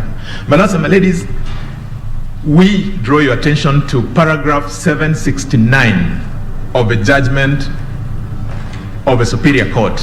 If you permit me, I could very quickly read through it. That say, we begin by noting that every single day, citizens attain the voting age. These new citizens have a right to be registered as voters and to participate in the proposed referendum. There was no evidence placed before this court that the IEBC has been discharging this constitutional and statutory obligation to enable the citizens who have attained the voting age to register as voters. The IEBC also stated that the last time the voter register was revised, and I repeat, was revised, was just before the Kibra by-elections. This was a confirmation that it was not discharging its constitutional and statutory mandate to continuously register voters and review the register of voters. Because of that analogy, they then, at paragraph 9 of the declarations that they make, say that a declaration is hereby made that the Constitution of Kenya Amendment Bill 2020 cannot be subjected to a referendum before the Independent Electoral and Boundaries Commission carries out nationwide voter registration exercise. My lords and my ladies, permit me to also relate that to the submissions made by the respondents, both in the court below and this court. I would want to again pick on the submissions filed by Mr. Morara Omoke, the 76th petitioner.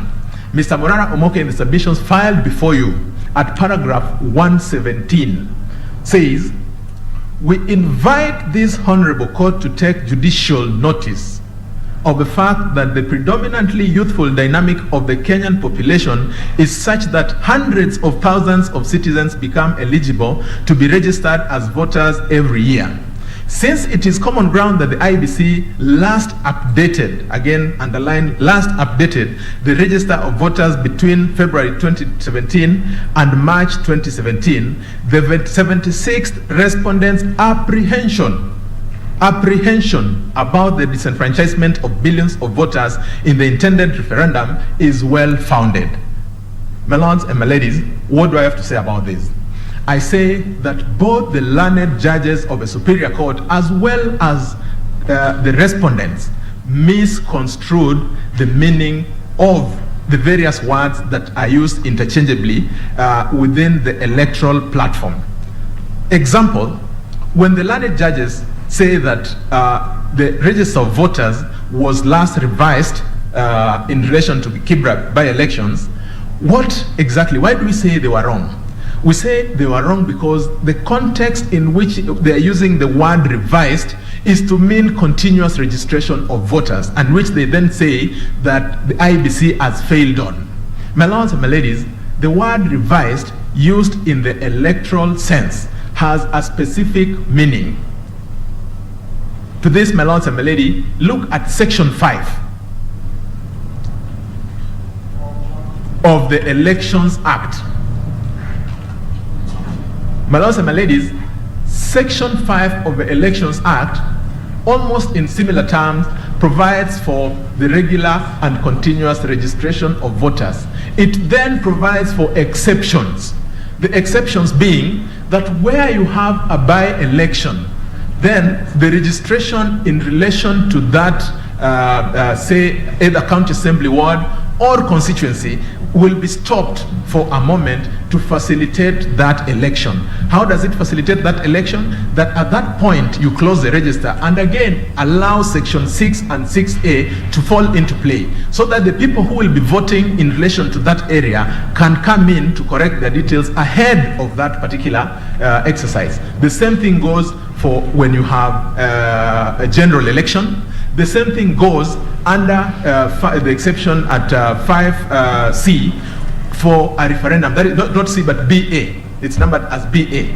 So the word revised then as used in that context is for purposes of enabling section 6 and 6A to kick in. And so when the learned judges of the Superior Court asked the question, and it was a question that came from the court because it wasn't an issue, Kibra came in as an example. That when did you last, at that point in time, the last by-elections that had just been held were the by-elections in Kibra. And so then learned counsel then appearing for the IBC made the explanation that the last time we revised the register of voters was in relation to the elections in Kibra. So that is not to mean and should not be equivalent to saying that there was no continuous registration of voters. My lords and my ladies, again, the same mistake. It's a mistake again of terminology is used by Mr. Morara Omoke when he says it is common ground that the register of voters was last updated. The updating that we're talking about here is different. And my lords and my ladies, I would invite the court to look at the provisions of Article 88.4a, 88.4b. 88.4a, my lords and my ladies, if I could very quickly just so that we understand the distinction between these two processes, reads that the commission is responsible for, among other things, the continuous registration of voters, and B, the regular revision of the voters' roll. Continuous registration of voters carries on, and my lords and my ladies, the IBC has 290 offices throughout the country which conduct this continuous registration of voters. Revision of the roll, on the other hand, is once you've mined details or data from the applicants who want to be enrolled as registered voters, you then periodically take that data and upload it to have the register of voters. That is a continuous process. My lords and my ladies, the question that I would want to ask now that I'm there, why do we, in resolving that question, start by asking, why do the learned judges of a superior court start by asking for evidence from the IEBC? If the case was a case that was presented by the petitioners, the first port of call, my lords and my ladies, as we know it, is he who alleges must prove. There was an obligation on the part of the petitioners in the lower court to then discharge that burden. My lords and my ladies, you'll have a moment to look at the record. There wasn't a single drop of evidence that was given in relation to the fact of there being no continuous registration of voters. And what did the IBC say about that issue? The question about registration of voters? Yes. My lords and my ladies, we have the replying affidavit of one Michael Goa, where Michael Goa states categorically that the registration of voters has been a continuous and ongoing process. Okay. Let me just understand. whenever we have an election, Yes, ma'am. beyond the continuous voter registration, which you say IEBC has been conducting, Yes. with an election looming, is there something more that your client does in preparation for the election? Yes, my lord. Permit me to address you on that. Yes, and I imagine that is that they actually carry out a nationwide voter registration. Is that correct? Not quite. What do they do? Continuous voter registration carries on. What Yes. they do is, again, to use their internal flexibility. They say we need to now go out and encourage Kenyans to vote, or rather to register for purposes of election. That is what has been done, mass registration of voters. Exactly, mass registration of voters. Yes, madam. And that is to ensure Yes. that when the people vote, Yes. you can have as much a representation of the people, Yes. registered voters as possible. Yes, madam. Would that wise approach also be one that the IBC would do with regard to an important question like a referendum on the Constitution? Oh yes, my lord, that's true. The only thing that we then need to ask ourselves is, at what point does the IBC make that decision? We say that decision, my lord, can only come when the IBC is seized of the referendum. As we speak, the IBC is not seized of any referendum. Thank you. So now, if you look at the declaration that you have a problem with, what did he say about that, about registration? A declaration is hereby made that the Constitution of Kenya amendment... What page, sorry, what page of the... That is, I think, at page 312, that's the last declaration number 9. A declaration is hereby made that the Constitution of Kenya Amendment Bill 2020 cannot be subjected to a referendum before the Independent Electoral and Boundaries Commission carries out nationwide voter registration exercise. Is that the same as mass, the mass thing you're talking about? Not quite. Nationwide, it's always an ongoing process, because even now there's a nationwide registration of voters. So do you have a problem with that declaration as it stands, that before you can have the referendum, because they're saying before the referendum, yes, before you can have the referendum, there should be a nationwide voter registration. Is that a problem? Yes, my lord. It is a problem in this sense. It first presupposes, because it comes from a concern that was raised by the petitioners, that there is no voter registration going on. And my lord, it's not just about registration. But if you actually are doing it, it means they are declaring that which is already happening. Why do you have a quarrel? My lord, perhaps context is also important for this. Before the IEBC engages in any of these activities, what do? They get data from other institutions.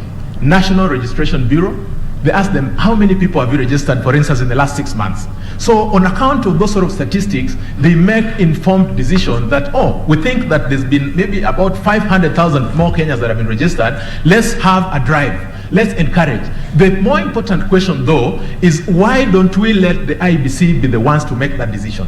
Why do we want to look like we're getting into their position and telling them, we know you IBC, you may not register us after all.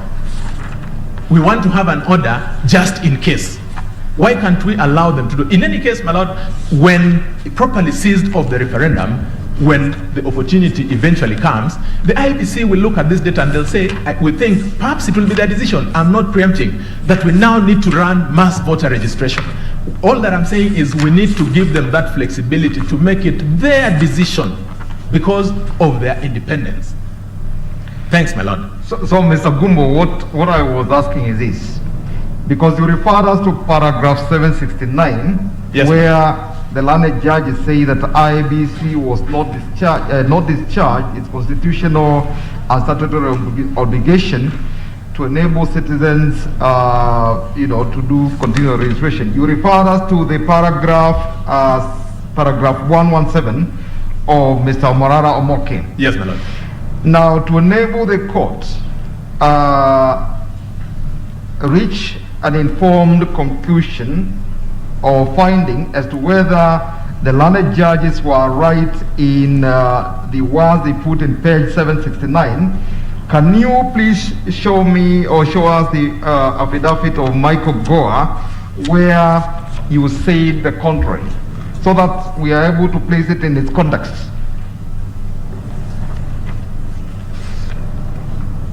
My lords,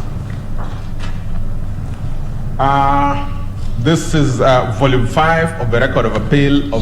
So we will find it at volume Volume 5, Volume 5, page 2193, 2193. at paragraph 10. So that answers, in your view, the issue raised by the learned judges at paragraph 767, 769. Yes, my lord. Thank you. Thank you very much, my lord. And more importantly, my lord, like I said, before the learned judges pose that question, the primary obligation on the part of the petitioners would have been to discharge that burden. My lords, would be looking at a situation where somebody says, and this I think is what learned senior counsel Professor Githu Muigai was alluding to, we would want a situation where somebody says, I am a Kenyan, I approached the IEBC to register as a voter and I was denied that opportunity, or that there was a potential threat of me being denied that opportunity. In the absence of that, my lord, we cannot rely on what Mr. Morara Omoke says. He is apprehensive. An apprehension, my lords and my ladies, is not evidence. My lords and my ladies, perhaps are you watching your time? Yes, my lord, but I'm also praying that for the interventions, my lords and my ladies, perhaps there's equal attention to the time that runs off our plate. Yeah, just before you move on. Yes. Now, you have said the onus was on Mr. Omarara to prove Yes. the allegation. And at the same time, you are telling us this is specialized information that your client insists of. Don't you think that the farthest Mr. Omarara could go is to raise that issue? And then what for your client is simply to come forward and say, yes, you have raised this. As a Kenyan citizen, you are entitled to it. And here is what I have. What you are asking for is already in place. And I think that is what the judges were interrogating at the paragraph 769, what the president has brought to your attention. Yes, my lady. Yeah. May I respond? Please do. So, my lady, it is okay to make such an inquiry, but must such an inquiry be made for the first instance in a court? That is the concern. Why don't you, as a responsible Kenyan, come in and say, wait, we think we may be running into an election. What are you people doing about this election? Is there a continuous registration of voters? Please get me a document to see that there's continuous registration of voters or there's none. It is not, in our view, okay to make a first port call, which reminds me of what I learned in the laws about injunction, something called queer timet injunction. You just say, Timeo, I fear. My lord, I think there's a greater obligation. There is a greater obligation on anybody who wants to confirm, and that, my lord, again, is information that is available out there. Every so often, and perhaps I'll just make reference to the affidavit of Michael Gore, again, filed on the 25th of June, 2021, at paragraph, that is,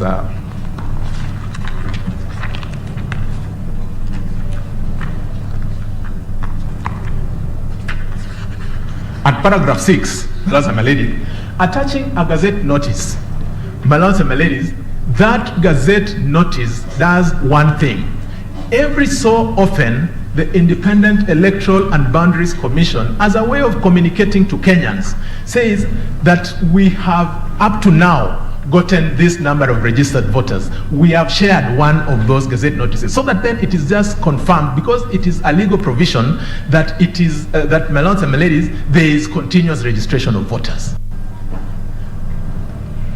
My lords and my ladies, perhaps I would move then to the next part of my presentation on the question of public participation. Sorry, my lord. Thank you very much, my lord. So on the question of public participation, specifically as to whether there is an obligation on the IEBC under Article 2574 to confirm that a promoter... Mr. Goa, please permit me, I'm so sorry about this. Yes. You made reference to this gazette notice. Yes. Which is attached to Mr. Goa's affidavit. Yes, madam. Just confirm that this is Gazette Notice number 2934 of 16 September 2020. Yes. Right? Yes, my lord.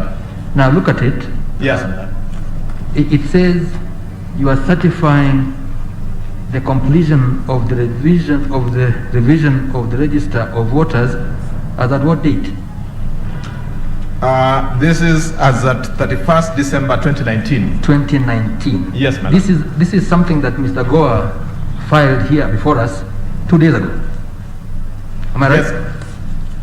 So you get an opportunity to indicate what you're doing with regard to continuous nationwide registration, and what you brought before us is an indication of registration as at 31st December 2019. Yes, my lord. Okay. And permit me to explain why. No, I just confirmed the date. Yes, my lord, but it is important that I contextualize it. All right. The obligation, my lords and my ladies, that is done periodically. So that again, towards the end of this year, there will be a similar Gazette Notice issued. It doesn't mean that there's no registration going on. It's only that it can't be issued weekly. You issue it maybe after 6 months, you issue it after 1 year. Was there one indicating registration as at the end of 2020? My lords, I maybe would want to just confirm that from the clients. All right, thank you. Yes, but my lord, the position, as I indicated, what was the evidence that was presented by the other side? Why do we want to shift the burden to say we allege, prove? We must start from somewhere for sure. Thank you. Most obliged, my lord. Then on the question of public participation, we look at paragraph 577. The learned judges of the Superior Court say that additionally, the IBC was under an obligation to ensure that the BBI steering committee had complied with the requirements of public participation before determining it had met the constitutional requirements for transmittal to the county assemblies. What do we have to say about this, my lords and my ladies? Simple.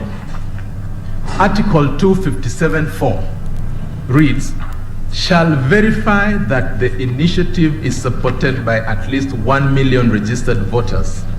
Where do we get this obligation and impose it on the IBC from that article? My lords and my ladies, I have tried to interrogate the submissions that have been presented, even by the respondents, on that question of public participation. The closest I've come to is submissions filed by a learned friend, Mr. Harvey, which says that that obligation is to be found in the writings of John Locke, Baron de Montesquieu, and Professor Ben Nabweze.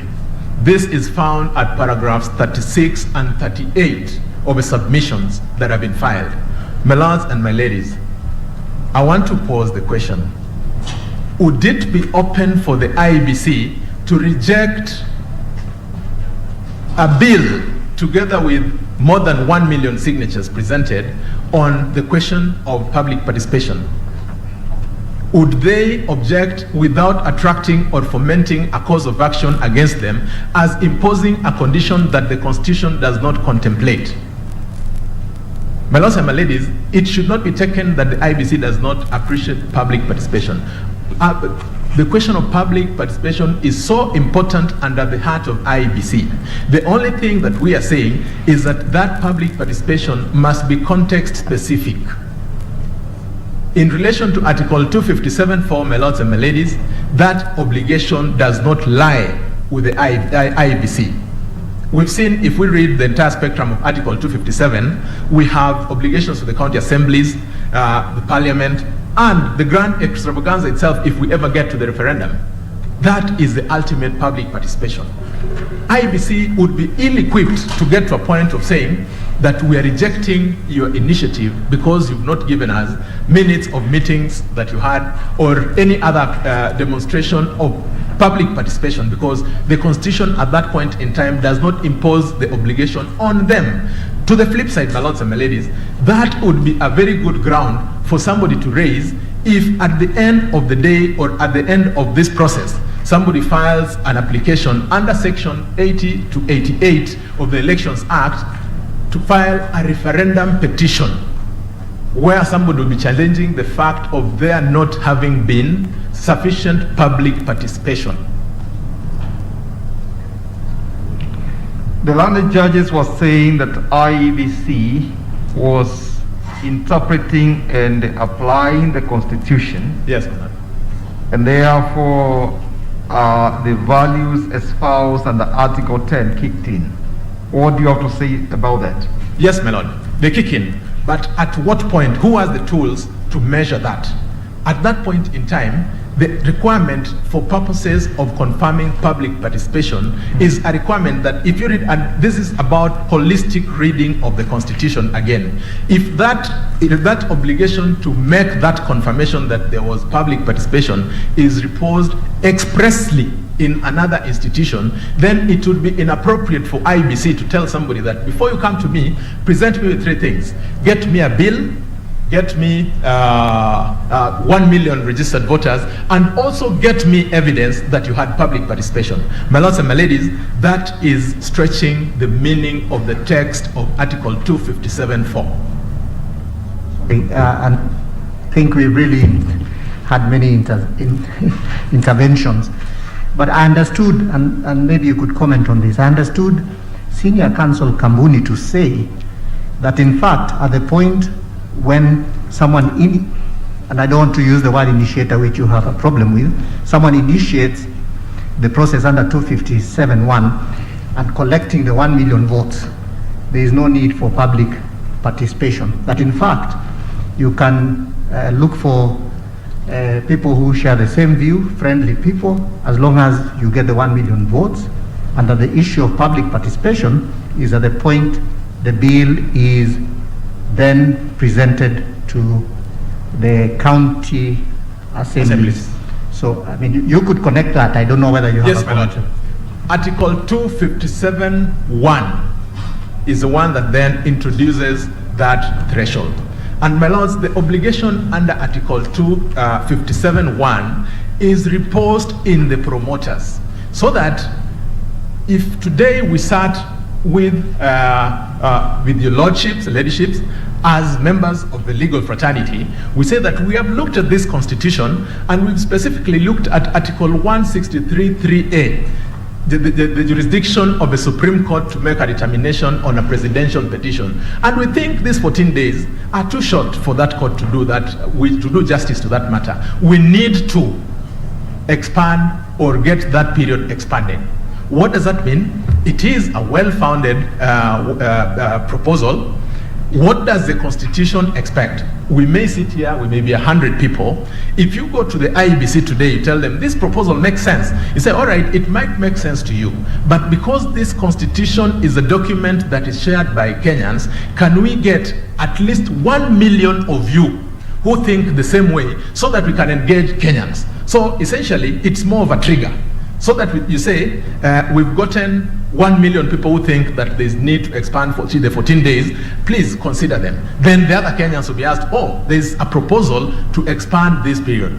We then open it up to a debate. We say the reason why we think there's need for this proposal, or rather for this amendment, is so that the court can have perhaps 30 days, so that there's not too much pressure on the court. It will now be upon the actors in that space, the various actors, to engage in public participation at that point in time. That is my understanding of that provision, my lord. My lord, my ladies, perhaps I would quickly then run to the last question about the referendum question. On this issue, my lords and my lady, paragraph 611 of the judgment, the learned judges of the Superior Court say, we have been asked to determine whether Article 257(10) requires all the specific required amendments to be submitted as separate and distinct referendum questions to the people in a referendum ballot. My lords and my ladies, the learned judges of the Superior Court then go on to make a finding, that is Declaration 18, that a declaration is hereby made that Article 257(10) of the Constitution requires all specific proposed amendments of the Constitution to be submitted as separate and distinct referendum questions to the people. My lords and my ladies, why do we, as the IEBC in particular, why are we aggrieved with that finding? One, I would want to ask the question, the learned judges of the Superior Court, they were invited. First principles, whenever you're invited to make a determination, you ask yourself, and this is the point that learned senior counsel Professor Gidu Muigai was making, you must ask yourself whether you have the jurisdiction to make that determination.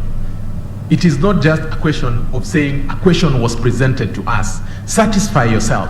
My lords and my ladies, we say that because in the absence of a controversy, you present such a question to the IEBC, then you are at best inviting them to exercise advisory jurisdiction, which they do not have.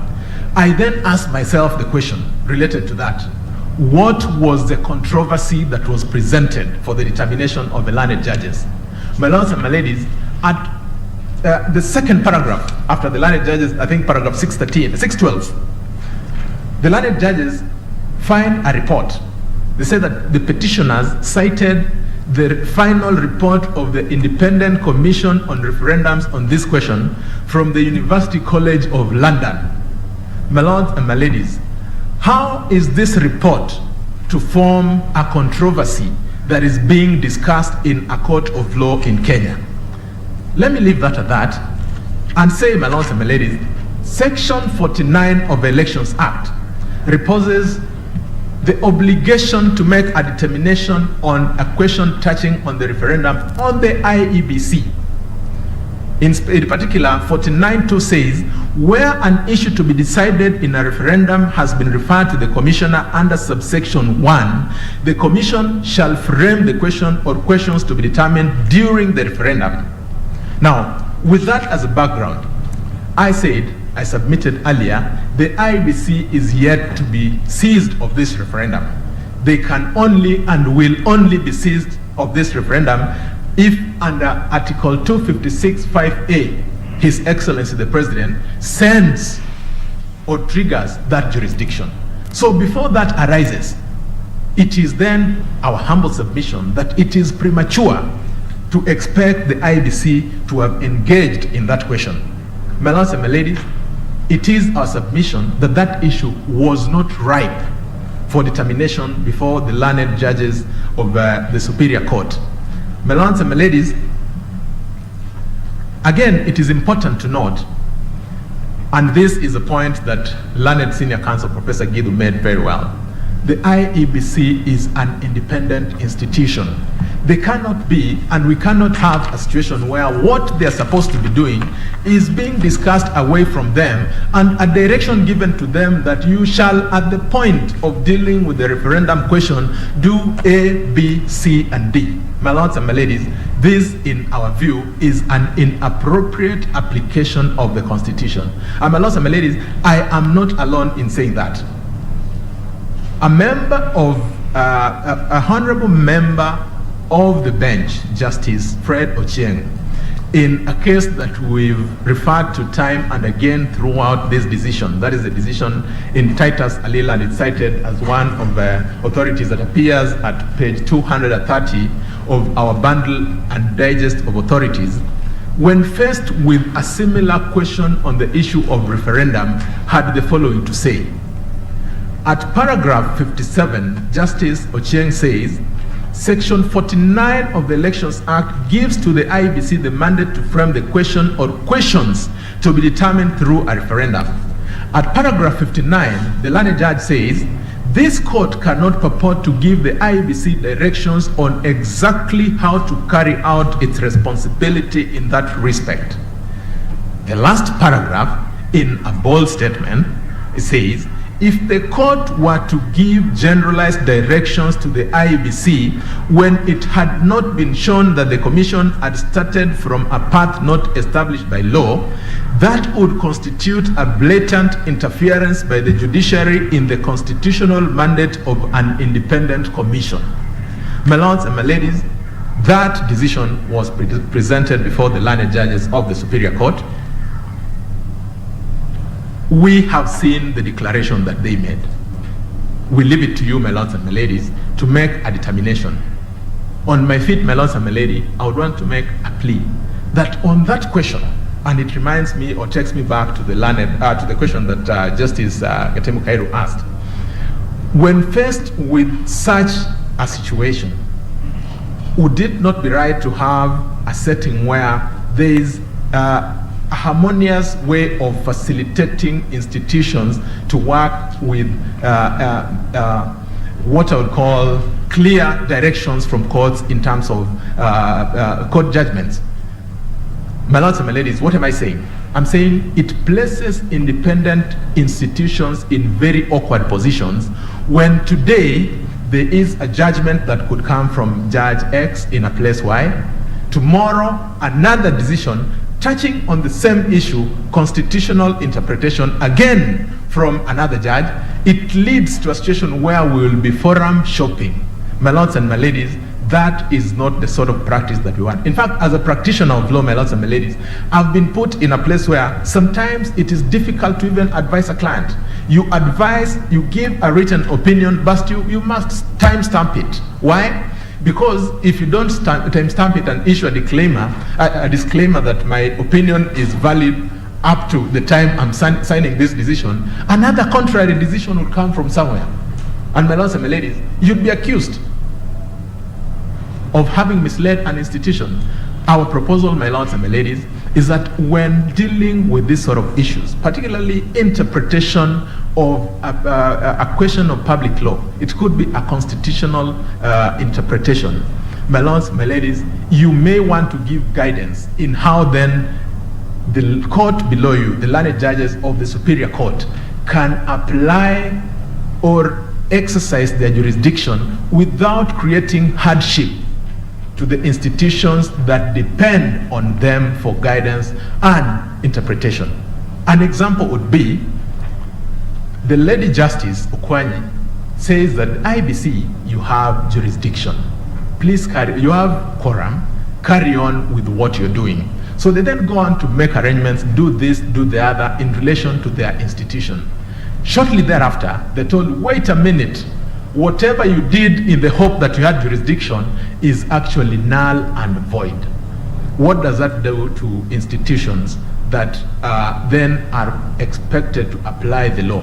It then places them in a position where the man in Kangemi bus would start doubting the ability of these institutions to work the way they should work. So it is a really important question to ask. Let us have, my lords and my ladies, a Titus Alela moment. Let's have a guidance on this very pertinent issue. My lords and my ladies, with that, I think I'm only left with 15 minutes. Permit me to allow my learned friend, Mr. Moses Kipkogei, to address you on the other matters. I'm most obliged for your patience. Thank you. Mr. Kipkogei, it looks like you have only 15 minutes.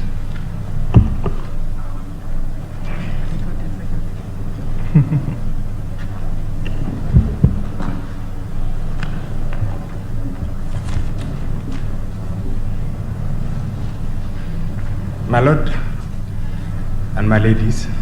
Just state your name for record, and you may want to lift up, to raise the microphone. My name is Moses Kipkogei. I join Attorney General Emeritus Professor Muigai and Mr. Gumbo in appearing for the IEBC. I will try my best in the remaining time. Are you able to adjust the microphone so that it is kind of, yes. It's an issue to do with height, my lord. I should perhaps have had a longer podium. My lord, I will address my lord on 3 elements which arise from the decision of the Superior Court in relation to the declaratory reliefs which were granted by the court. And that relates, my lord, to declaration number 11, declaration number 12, and declaration number 17, which are contained at pages 71, 67 and 71, 68 of our bundle of our record of appeal. My Lord, those three declarations relate to the legal regime applicable for purposes of conducting a referendum and the finding in relation to the administrative guidelines which were issued by the IEBC to govern the process. I note, my Lord, that Malanet seniors who've addressed you ahead of me have touched on those, and I will try to touch on areas which they did not touch on. But before I do so, my Lord, allow me to address you on just one aspect which arose from Mr. Gumbo's submissions in relation to the interpretation to be accorded to Article 257, sub-Article 4. My Lord, the learned judges of the Superior Court expended quite some considerable effort in unpacking the phrase verification of signatures. My Lord, that phrase does not exist anywhere in the Constitution. What is in the Constitution, my Lord, is a phrase which reads as follows: verification, quote unquote, verification that the initiative is supported, and it continues. And it ends with voters. That was important, my Lord, to highlight because it is direct, it directly affects the process which was put in place by the IEBC, including the administrative guidelines which were published, which were issued by the Commission. My Lord, declaration number 11, my Lord, in that declaration, the Superior Court states as follows, that a declaration is made that at the time of the launch of the Constitution of Kenya Amendment Bill 2020 and the collection of endorsement signatures, there was no legislation governing the collection, presentation, and verification of signatures, nor a legal framework to govern the conduct of referenda. They repeat in somewhat similar language in declaration number 12. My Lord, allow me to address you on the last sentence or the last phrase of that declaration, nor a legal framework to govern the conduct of a referendum. My Lord, the Elections Act, in its long title, states as follows, that it's an act of Parliament to provide for the conduct of elections to the office of the President, the National Assembly, the Senate, the County Governor, the County Assembly, and to provide for the conduct of referenda. My Lord, we submit that the declaration by the Superior Court that there was no law governing the conduct of referenda was erroneous and without basis, because there is an act of Parliament which declares itself in its long title that it governs referenda, and it is the Elections Act. When you go through the Elections Act, my Lord, you will note that in relation to the Register of Voters, the Register of Voters applies to both elections to elective positions and referenda. In relation to accreditation of observers, Section 40, it applies, my Lord. There is a whole part 5 of the Elections Act, which is dedicated to referenda.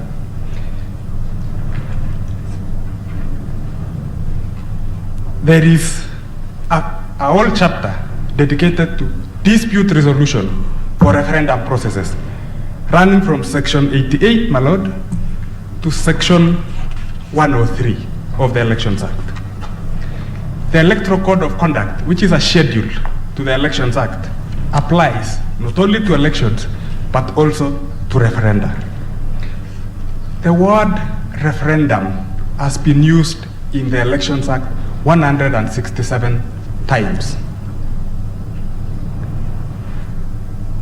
My Lord, Election Offences Act applies not only to elections, but also to offences committed in the course of referenda.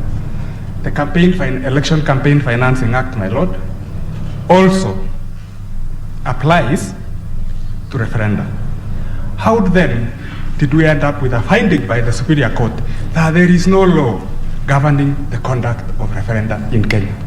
My Lord, that was an erroneous finding, and we will be asking you to set aside that declaration without much ado. My Lord, if you look at the election general regulations on the conduct of elections, they apply to referenda as well, including the statutory forms which are an annex to the elections general regulations. In fact, one of the forms, my Lord, is a sample ballot paper for the referendum, Form 30, which is provided for in the elections general regulations. My Lord, when you look at the elections registration of voters regulations, you will find statutory forms, like for instance, Form J, which is a form for registration of voters in the diaspora. That particular form applies to voters who wish to vote in the diaspora and contains an express limitation that those voters who wish to participate are only limited to participate in referenda and presidential elections. My Lord, consequently, it is an erroneous finding to make that there is that there is no law governing referendum processes. It would have, perhaps the court would have limited its findings to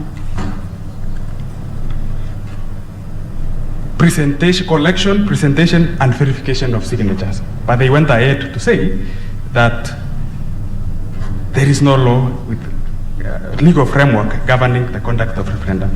My Lord, I want on those three elements, collection of endorsement signatures, presentation and verification of signatures, my Lord, to associate myself with submissions of counsel who have submitted ahead of me and submit, my Lord, that Article 257, Subarticle 4 is self-executing in that regard. It says what it says. It permits no laborious interpretation. It directs promoters of the initiative to submit the bill with the accompanying signatures to the Commission, and the Commission shall verify that that initiative, it is the initiative which is being verified, is supported by 1 million registered voters. There is no requirement for a forensic analysis of signatures. It is a confirmation that the persons who are said to support the initiative do support the initiative. And it takes many forms, my Lord, and we've elaborated in our submissions the mechanisms which are available and which have been tested worldwide for the verification of signatures to support an initiative. It is not, as Mr. Gumba has put it, a process where investigators have to be called in to check whether the signature belongs to that particular person in the sense of an investigation under like a criminal investigation. My Lord, allow me to spare my remaining 5 minutes to address you on the administrative procedures which were published by the Commission. My Lord, under Regulation 100 of the Elections General Regulations, the Commission has been donated power by Parliament to publish guidelines in the Gazette. And when the Commission is minded, as an EMD, to publish guidelines, they do so. With respect to the guidelines which I had alluded to in the judgment of the Superior Court, the Commission did not publish.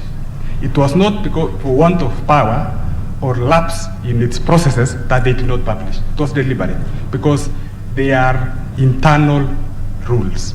They are meant for use by itself. You will have occasion, my Lord, I do not have time to take you through those regulations, but you will notice, my Lord, that it is in the nature of a standard operating procedure issued by commissioners to its secretariat. How it landed in this court and became a subject of challenge, my Lord, is, you will notice from the record, my Lord, that a request was made by the 82nd respondent, Muhuri.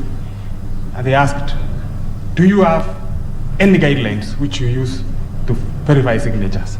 And there was a response from the Commission. Yeah, oh yes, we have regulations, we have guidelines, our internal guidelines. They took those guidelines, together with a letter from the Acting Commission Secretary of the IEBC, and challenged it in court. That is how those guidelines have landed before you. But otherwise, they would have been at anniversary towers, not subject of challenge. They are internal to the Commission. They are manuals, internal manuals for the Commission, standard operating procedures. They have not acquired and were never intended to acquire the status of a statutory instrument within the meaning of the Statutory Instruments Act or Cap 2, Interpretation and General Provisions Act, and consequently, they should not have attracted the order which was, the declaration which was issued under Declaration number 17 of the Superior Court's declaratory reliefs. And consequently, my Lord, we will ask you to set aside those declarations. My Lord, allow me to spare the last minute to clarify one issue which was addressed by Attorney General Emeritus with respect to the existence of unamendable clauses and whether the High Court made a finding to that effect. I'll just refer you to the appropriate paragraph in the judgment of the Superior Court.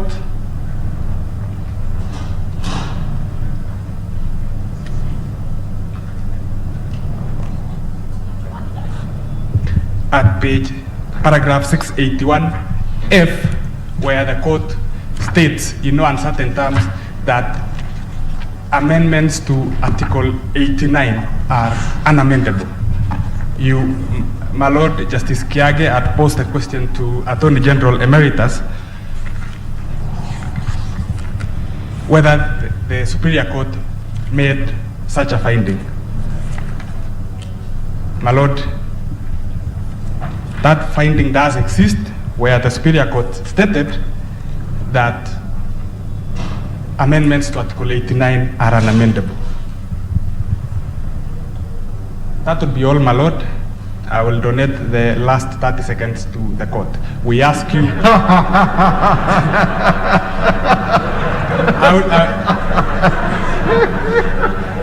I will ask my lords to allow our appeal, set aside the judgment of the Superior Court. Thank you for your generosity, Counsel. Thank you, my lord. Thank you. Now, on that happy note of a donation of time to the court, we have, I think, one appellant remaining only. Is that so, Senior Counsel Mr. Atonyi? Yes. And you said you would take 1 hour because you donated 1 hour. Just 1 hour, perhaps with a bit of concession from the court, a few more minutes. So you have like 25 or 20, about 20 minutes or so. You can start before we rise it. Okay. All right. I think we break now. We break now.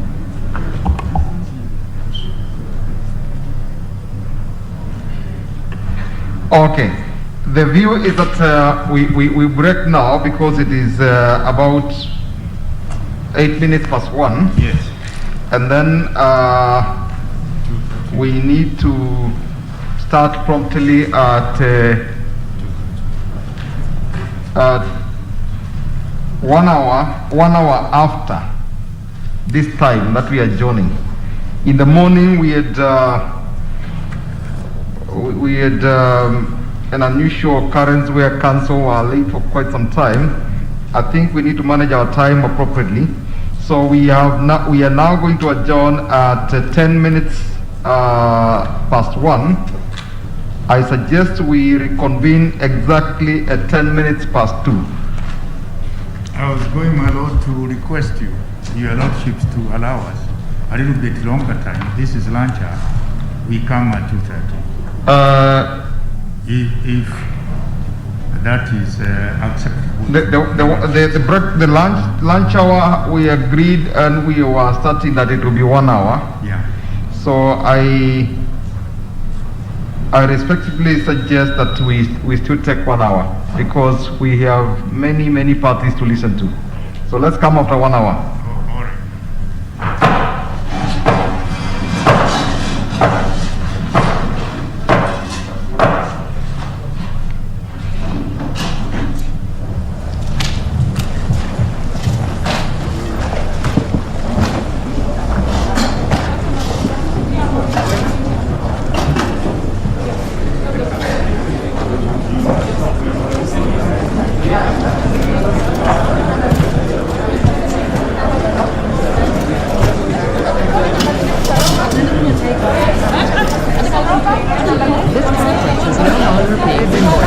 Just join us, that was a live feed from the Supreme Court precinct, and in particular the Court of Appeal is having a sitting there in regards to the petition that the High Court, the 5-judge bench, ruled and said that the BBI was indeed unconstitutional. In less than 10 minutes, I'm joined by counsel Steve Mogaka, who is a constitutional lawyer, perhaps to just have an overview of what has just transpired. In the morning session, we've seen a former AG, Professor Gidhu, of course, appearing for IEBC in regards to what they had challenged.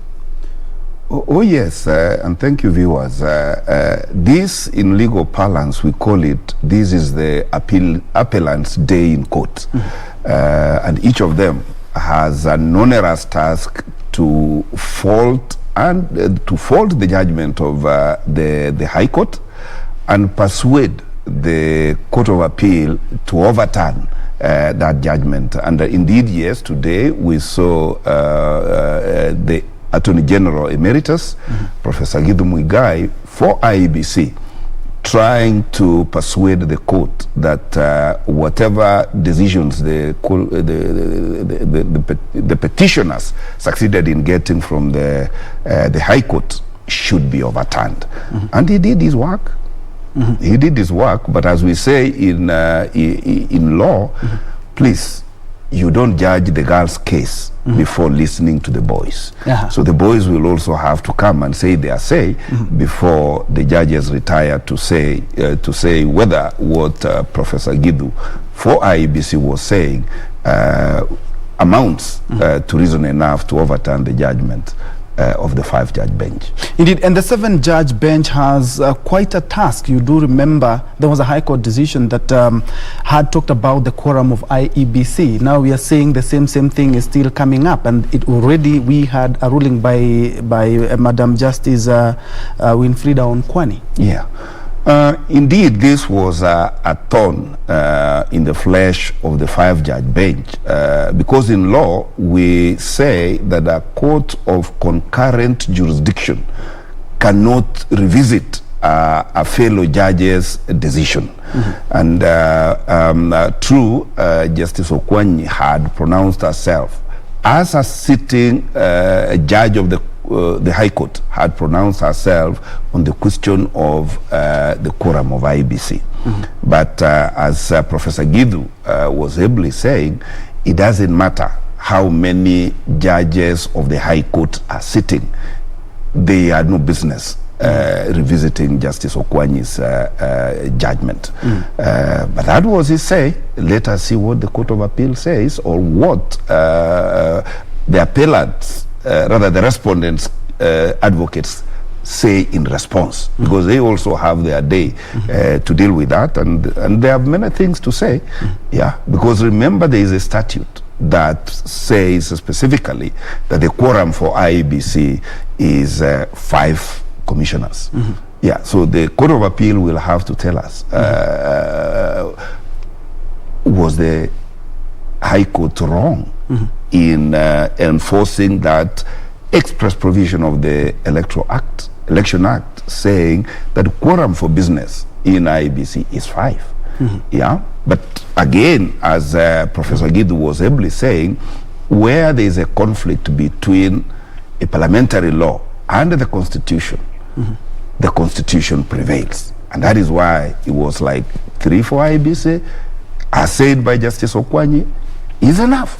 And therefore the High Court overreached in trying to say something different. And away, because of the interest of time, and away from the appeal, there have been people who are talking about why can't we perhaps change the election date legally. You're an advocate of the High Court. Is it possible, and how hard is it to change an election date?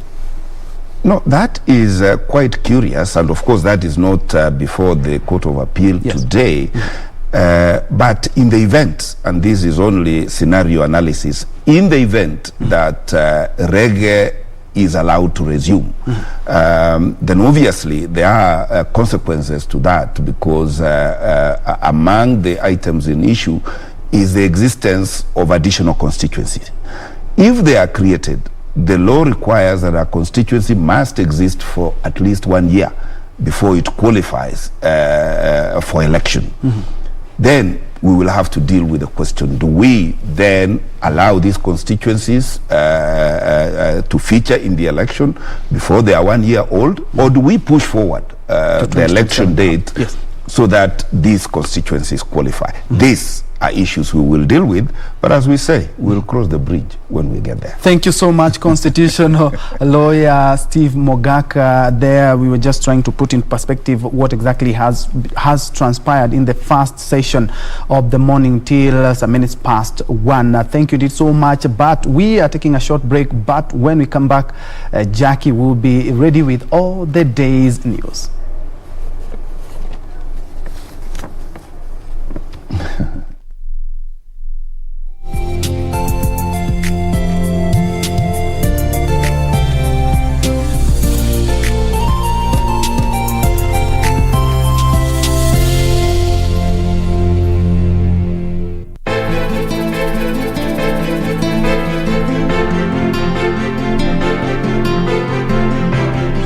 Wako mchokozi. Si ungeweza kutuliza kwanza? Hako, TV ni ya baba yenu.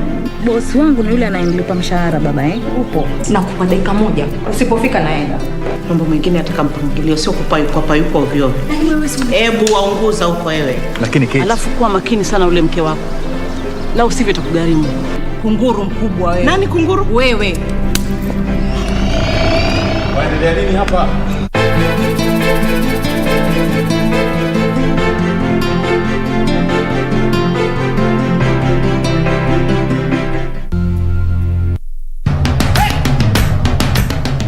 Bwana Motiso, pikipiki yako ndio hii. Uko shani yangu. Hii pikipiki ni, unakumbuka uliekelea the lowest unique bid yako ilikuwa ngapi? 18 shillings. Na unajua kuendesha hii gari?